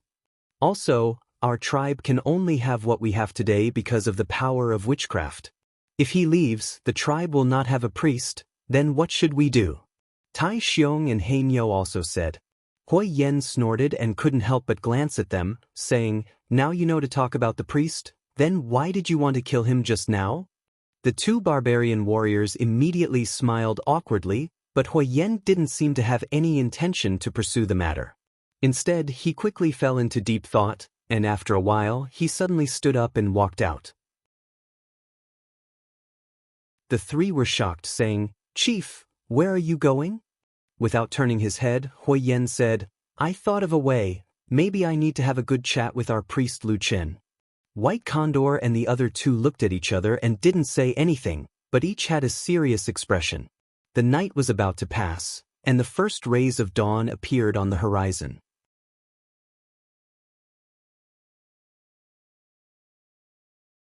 Chapter 351. When Yi woke up at dawn that morning, she didn't feel anything unusual at first. Although she didn't like the darkness in the stone house, she gradually got used to it after staying here for a long time. He was used to this stone house, used to the light here, used to the huge, eccentric and lazy big black wolf, and also used to the existence of that mysterious dark figure. In Ye's past life, she was just a normal berserker girl. She never thought that she would have such a life experience, but everything changed when the day of her race's extermination came suddenly. Therefore, she had always hated the black-robed priest, but unconsciously, she seemed to be slowly relying on him. For example, when she followed him to the battlefield a few days ago, she had already discovered that the black figure had become the only thing she could rely on. Therefore, although she would sometimes tell herself that the black-robed priest was her enemy and that she should hate him, she gradually forgot those feelings most of the time. It was the same when she woke up that day. Leaves stretched herself and yawned. Then she stood up and prepared to go out to fetch water and start a new day of work. But very quickly, she suddenly felt as if something was not quite right. It was in this house. She turned her head and looked around. Everything in her eyes was the same as usual. The dim light, the sleeping black wolf Atsu, and the figure sitting quietly. There was nothing unusual. Yezi was a little puzzled. She carefully looked around but still found nothing. Finally, she shook her head and got up to walk out of the stone house. After she left, Lu Chen, who was sitting in the shadow, slowly opened his eyes. He looked at the back of the barbarian girl and frowned slightly. He whispered, "She's really sensitive to witchcraft." He lowered his head and opened his clenched fist. In the center of his palm, there was an extremely small black flame that was almost invisible to the naked eye. Previously, he had been holding it tightly in his palm, not revealing any clues. He thought about it thoughtfully. After a while, he suddenly laughed. There was a little malicious ridicule in his eyes. He said softly, "Find a priest from another tribe after the human race? I'm afraid the people of the Black Fire tribe are going crazy." Yezi was busy working. Halfway through her work, she saw the chief of the Black Fire tribe, Hui Yen, come to the stone house of the black-robed priest. Hui Yen and Lu Chen had the highest status in the Black Fire tribe. Even Yezi, who was originally an outsider, was in awe of Hui Yen. She hurriedly saluted him. However, Hui Yen clearly didn't care about the people around him. After a casual wave of his hand, he walked into the house. At the same time, he ordered the people around him that he had important matters to discuss with Priest Lu Chen in detail. Without being summoned, no one was to disturb him. Therefore, Yezi was blocked outside the door. She was helpless about it, but she was also a little curious about what the two important people were talking about. In the stone house, the two most powerful people of the Black Fire tribe, who had unified the northern part of the wilderness for the past 100 years, began to chat. "Have you had breakfast?" Hui Yen replied. "Not yet. I just got up." Lu Chen replied. He then asked, "What about you?" "Well, I haven't eaten either. But it doesn't matter. It'll be noon soon. I'll eat that meal together with it." "That makes sense." Lu Chen nodded in agreement. Then, the two looked at each other and didn't say anything. After a while, Hui Yen finally cursed and spat out a few more curses. He then said angrily, "Forget it. Let's not talk nonsense, okay? These words make me feel disgusted." Lu Chen laughed. He touched the thick and smooth fur on the back of Atsu. He smiled and said, "If you have anything to say, just say it." Hui Yen nodded. After thinking for a while, his face slowly became serious. He looked deeply at Lu Chen and suddenly said, "You want to go back to the north?" Lu Chen raised his eyelids slightly and said calmly, "Yes. Didn't I tell you this from the beginning?" Hui Yen seemed to have given up. He said, "Are you really not tempted by what I said before? As long as you stay and help the Black Fire tribe, we will definitely give you unimaginable rewards." Lu Chen shook his head. He obviously didn't care about this suggestion. He only smiled and said, "Say it. What do you want to tell me today?" A trace of disappointment flashed across Hui Yan's eyes, but he quickly composed himself and said solemnly, "I've thought about it. Since you're so eager to return, and you've helped the Black Fire tribe so much these days, I can't make things difficult for you. I think I can tell you the secret of returning to the north." Lu Chen suddenly raised his head. He seemed to be shocked. Even with his calmness, he couldn't help but show a stunned expression. He said, "You're that good?" Hui Yen stared at him and said in a low voice, "We've known each other for a while. We can be considered friends. I won't lie to you about this." Lu Chen had already calmed down, but his eyes were still moving. His gaze flickered. He was obviously trying to guess the meaning behind Hui Yan's words. After a while, Hui Yan continued, "However, I'm sure you're aware of the current situation in our tribe. From the beginning to the end, we only have you as our priest. Although we have unified the northern part of the wasteland, we have also attracted the attention of the strongest tribes in the south. Under these circumstances, as long as you leave this place, we will not be able to resist the other priests, shamans, and venerables." Lu Chen nodded slowly, but didn't say anything. He only looked at Hui Yan, obviously waiting for him to continue. "I can tell you the secret in advance, before you complete the difficult task for the Black Fire tribe. At the same time, I can let you return to your hometown. However, there are many strong tribes in the south. Once you leave, the Black Fire tribe may fall into the awkward situation of not having a priest again. At that time, I'm afraid it will be difficult to even subdue these Black Fire guards, not to mention other tribes taking the opportunity to attack." Lu Chen was silent. After a while, he said, "Then what do you want me to do? Before I tell you the secret, you have to return at least 1 or 2 priests to me. Then you can leave. In the future, the barbarian tribe will return to the barbarian tribe, and the human tribe will go to the human tribe. There will be no more ties. How about that?" Lu Chen nodded slowly and said, "That would be best. However, I also have something to ask you." "Go ahead," Hui Yan said. Lu Chen smiled and said, "In order to achieve the results you mentioned, I naturally have to find people in the tribe. But after searching for a few candidates, in fact, these few people in the tribe recently, we only want pure-blooded warriors from the Black Fire tribe." Hui Yan suddenly interrupted him, and then said resolutely and decisively. Lu Chen was stunned and said, "What do you mean? Do you look down on the other barbarians?" Hui Yan shook his head, but quickly nodded. "After all, they are our own people. I feel more at ease using them," he said. Lu Chen was silent for a while and said, "All right, I understand."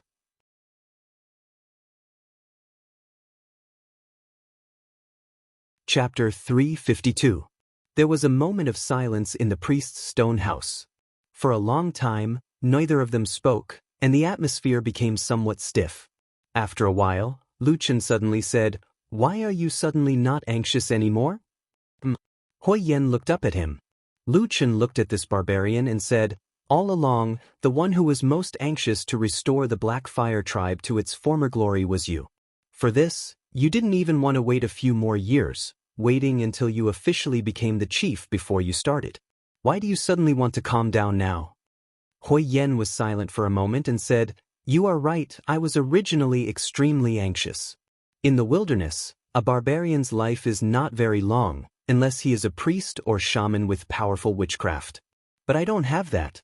I'm not afraid of death, I'm only afraid that before I die, the Black Fire tribe will still be in this half-dead state."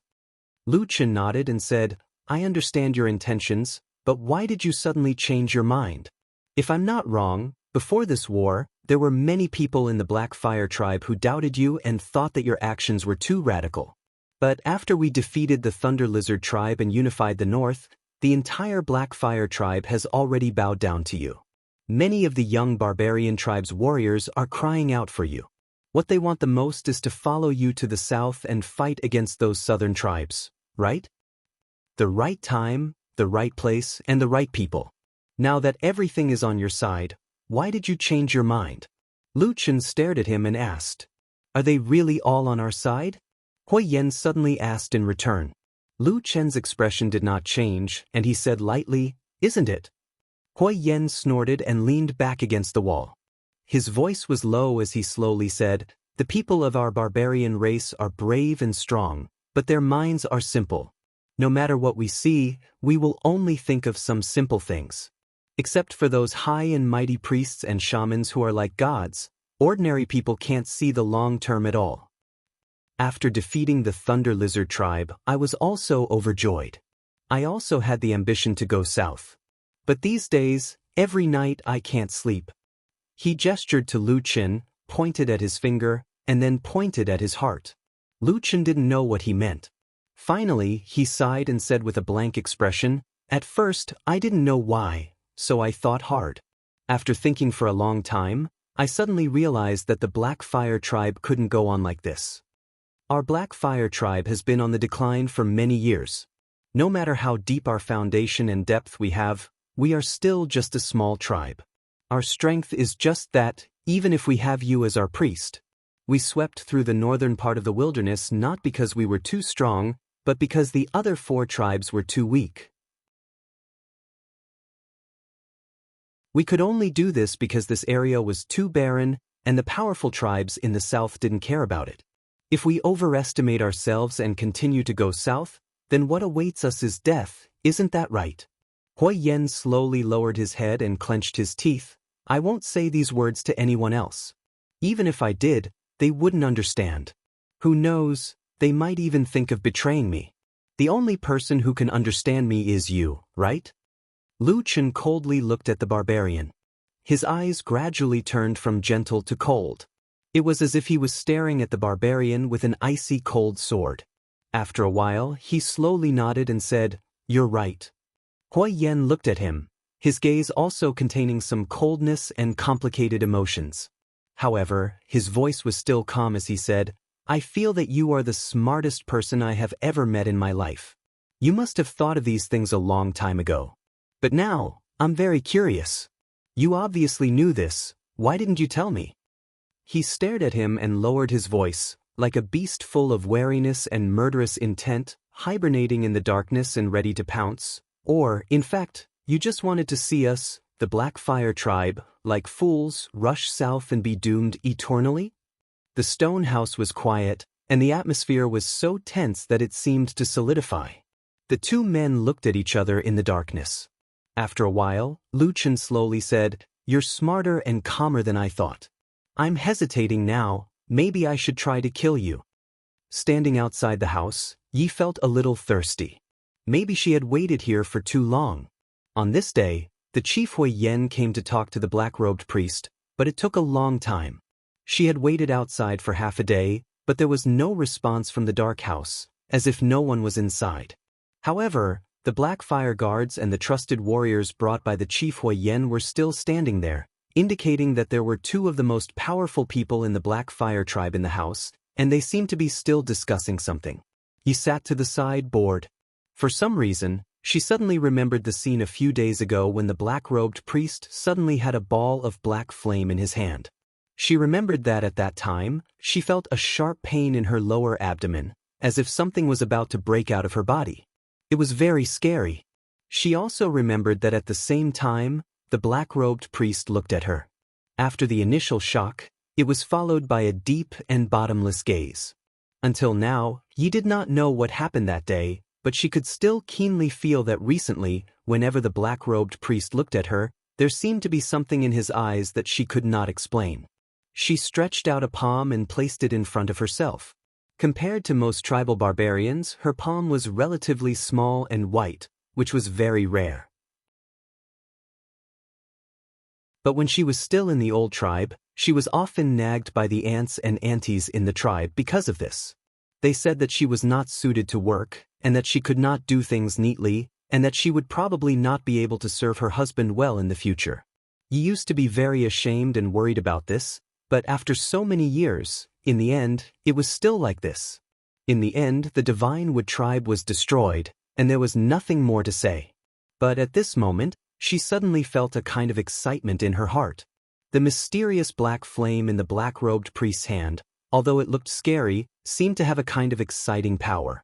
If only she had this kind of power, how good would that be? She gently waved her hand, trying to make various gestures, imagining a strange scene in her heart, imagining that there might be a ball of black flame spewing out from her white palm.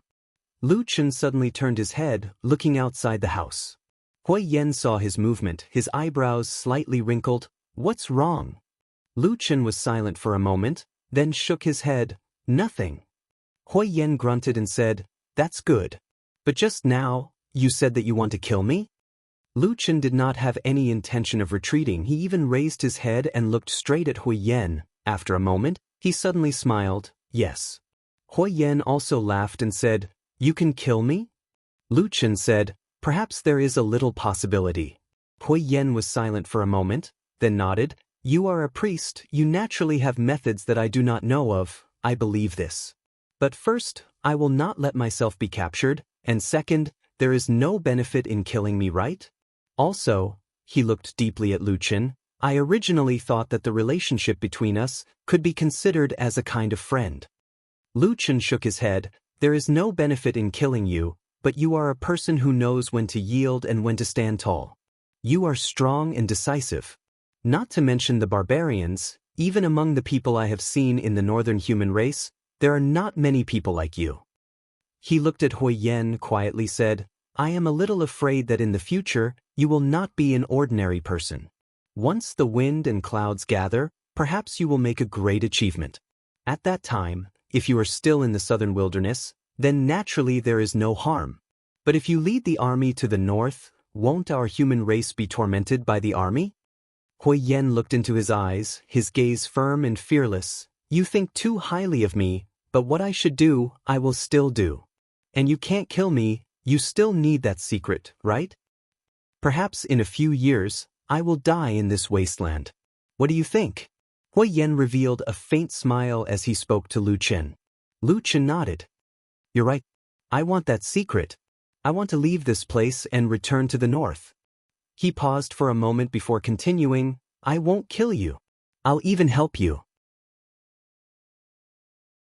Hui Yen smiled, nodded his head. Lu Chen looked at his smile, his face expressionless, and said indifferently, If I am not wrong, you are temporarily in seclusion. It should be to tidy up the chaos in the wilderness. Once this is done, and your strength is enough, you still want to go south and fight against those strong tribes, right? At that time, the barbarians will kill the barbarians. Before you grow up, the stronger you are, the more barbarians will die, right? Lu Chen looked at him and said. Hui Yan's face instantly became cold. A smile floated in Lu Chen's eyes with a bit of coldness, but his expression became gentle. You see, I can even do you a big favor. Hui Yan coldly said, What is it? Lu Chen leisurely said, Since ancient times, you ordinary barbarians have probably crawled under the feet of the priests and shamans. If I tell you, there is actually a way that you can control them. Hui Yan suddenly stood up, his eyes revealing a look of disbelief, staring at Lu Chen. Even his voice was a bit shaky. What did you say? Lu Chen smiled. As long as you agree to my conditions, I will teach you.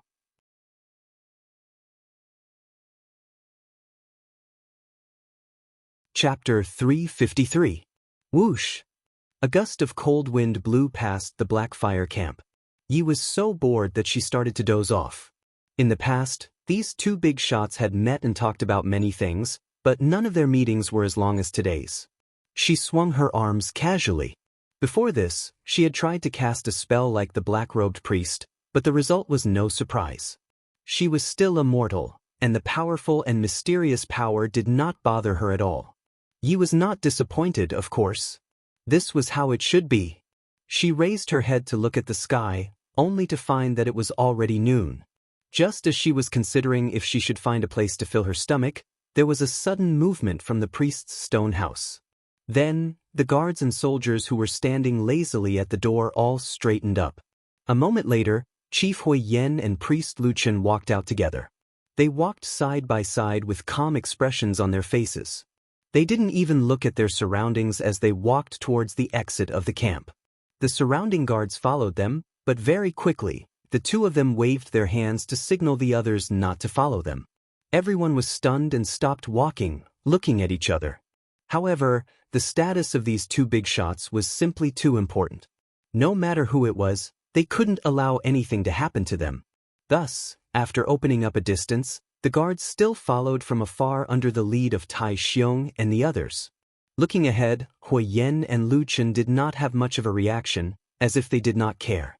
They walked all the way to the exit of the camp and stood side by side. In front of them was the vast wasteland illuminated by the noon sun. It was barren and vast, and there were specks of green in the yellow, as if it was a symbol of indomitable life. The sky was azure, as if it had been washed by water. It looked like a beautiful and huge sapphire. When there was no one nearby, Lu Chen looked at the blue sky and suddenly asked, Do you believe in God? Of course. Hui Yen said matter-of-factly, "Our Black Fire tribe has believed in God for generations. The Fire God is our ancestor and the source of our power. Everything in our tribe comes from the Fire God's gift to us. We are the descendants of the Fire God." Lu Chen nodded lightly and said, "But as far as I know, almost all tribes have their own gods that they believe in. If this is true, then no matter how vast the sky is, it can't contain so many gods, right?" Hui Yan's expression changed and he said in a low voice, "What do you mean?" "Most of the tribes in the wasteland live in the more fertile lands in the south. There are thousands of tribes, but how can there be so many gods in this world? Also, as far as I know, there are at least dozens of different gods that your tribes believe in. They all claim that there is only one God in the heavens and earth. Of them." He turned his head and looked at Hui Yen with a smile that was not a smile. "So, among the countless tribes in this wasteland, there must be many people and tribes who are lying, right?" Hui Yen seemed to be angry, but he quickly suppressed it. He took a deep breath and said in a low voice, "What do you want to say to me?" Lu Chen stared at him for a long time, and then slowly approached him. In a voice that only Hui Yen could hear, he said, word by word, "I don't believe in God." Hui Yan's face suddenly turned red, and his chest rose and fell violently. The sharp fangs in his mouth made a terrifying grinding sound. But even though he was so angry, he still surprisingly restrained his anger and did not attack the non-believer in front of him. However, as a priest, Lu Chen did not have any intention of stopping. He continued to stare at the furious barbarian. His gaze was like a knife that could pierce through his soul. He said softly, "Isn't that right? With your intelligence and wisdom, it's impossible that you haven't thought about this for so many years, right? You must have doubts in your heart, but it is impossible to say it in the tribe, right? Because in all the lands of the wasteland, there is no one who doesn't believe in God. If you say this, it means that no one will tolerate you and everyone will kill you, right?" Hui Yen suddenly let out a low roar. His eyes were faintly bloodshot, and his fangs straightened. One of his hands was already on the sharp hilt of the sword at his waist. Lu Chen looked at his hand, and after a moment of silence, said, "Actually, from the beginning, I felt that it was too strange that you wanted to bring me back at all costs. Even if you used the will of God as an excuse, but at the beginning, I did not go through the test of the Fire God's altar. No one could be sure that the power in my body came from the Fire God. Moreover, I am not even a barbarian, but a human that has not appeared for thousands of years. In your heart, there is an even more secret matter, right? Because in the depths of your heart, you are the only barbarian in thousands of years who dared to doubt God. That is why you wanted me to come here. You felt that I was the only person who could possibly doubt God. Only by doing so, perhaps you would not feel too lonely in your heart, or perhaps you would not be tormented by the lingering thoughts of yes and no until you go crazy. Am I right, Hui Yen, chief?" Lu Chen looked into the eyes of the tall and burly barbarian and calmly said, "Follow me." Hui Yen suddenly said to Lu Chen, and then strode into the wasteland. Lu Chen did not hesitate and immediately followed. At this time, the guards who were still watching the two of them from afar in the tribe's camp and were endlessly shocked by Hui Yan's strange actions and expressions were about to run over, but were once again stopped by Hui Yan. This time, Hui Yan's face was solemn, his expression stern, and he sternly scolded. Everyone was shocked, but in the end, they did not dare to disobey his orders. They stayed in the camp and watched the two people walk into the depths of the wasteland. The two of them walked to a patch of wild grass. The wild grass was yellow, and there was a hint of green in it. It rose and fell with the wind, desperately grabbing at the soil on the ground and absorbing all the water and nutrients from the soil so that it could persevere and survive. Standing in this patch of wild grass, Hui Yan's expression became somewhat strange. It was unknown when the anger had disappeared from his face, but his gaze was exceptionally deep and reserved, as if there were countless secrets in his heart, pressing down on this barbarian to the point that he could not breathe. "How is this place?" Lu Chen looked around and nodded, "Not bad." Hui Yen turned his head to look at him and said, "It is a good place to bury corpses." Lu Chen smiled and said, "Indeed." After that, the two of them did not speak, and only looked at each other. After an unknown period of time, Hui Yen suddenly opened his mouth. "You can obviously hide these words in your heart, and treat them as your secrets. Why did you say them to me? Do you remember the method that I just told you about that might be able to control the priests and shamans?" Lu Chen said, "That method first requires one to not believe in the gods, and then one can clearly see the essence of witchcraft, and then find the loopholes. And at the same time, those who still believe in the power of the gods will turn a blind eye to this. Even if they are tightly controlled by you, they will not be able to resist. How is it? With such a method, is it possible for you to betray your gods and beliefs?" Hui Yen looked at him coldly, and pointed in the direction of the tribe's camp in the distance, and said, "Like those people who have been exterminated? It's not the same. They still have to choose a god, but you completely do not believe in any of them. From now on, there will be no gods, no ancestors, and no restrictions or beliefs in your heart, only." Lu Chen said, "Power."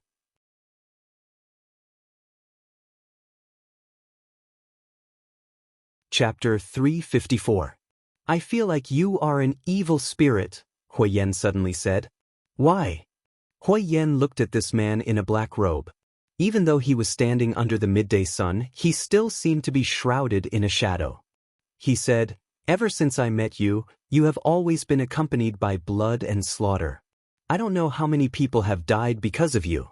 Other than those dead people, I also feel that you have always been pulling me in one direction, pulling me into the shadow beside you.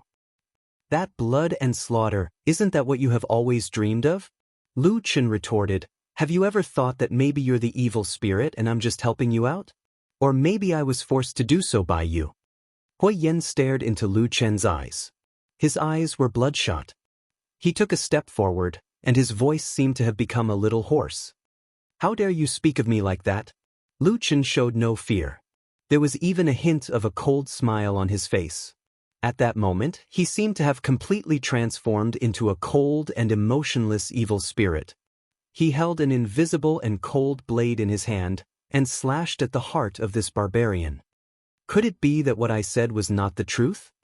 he said, and then laughed coldly. This time, Hui Yen was silent for a long time.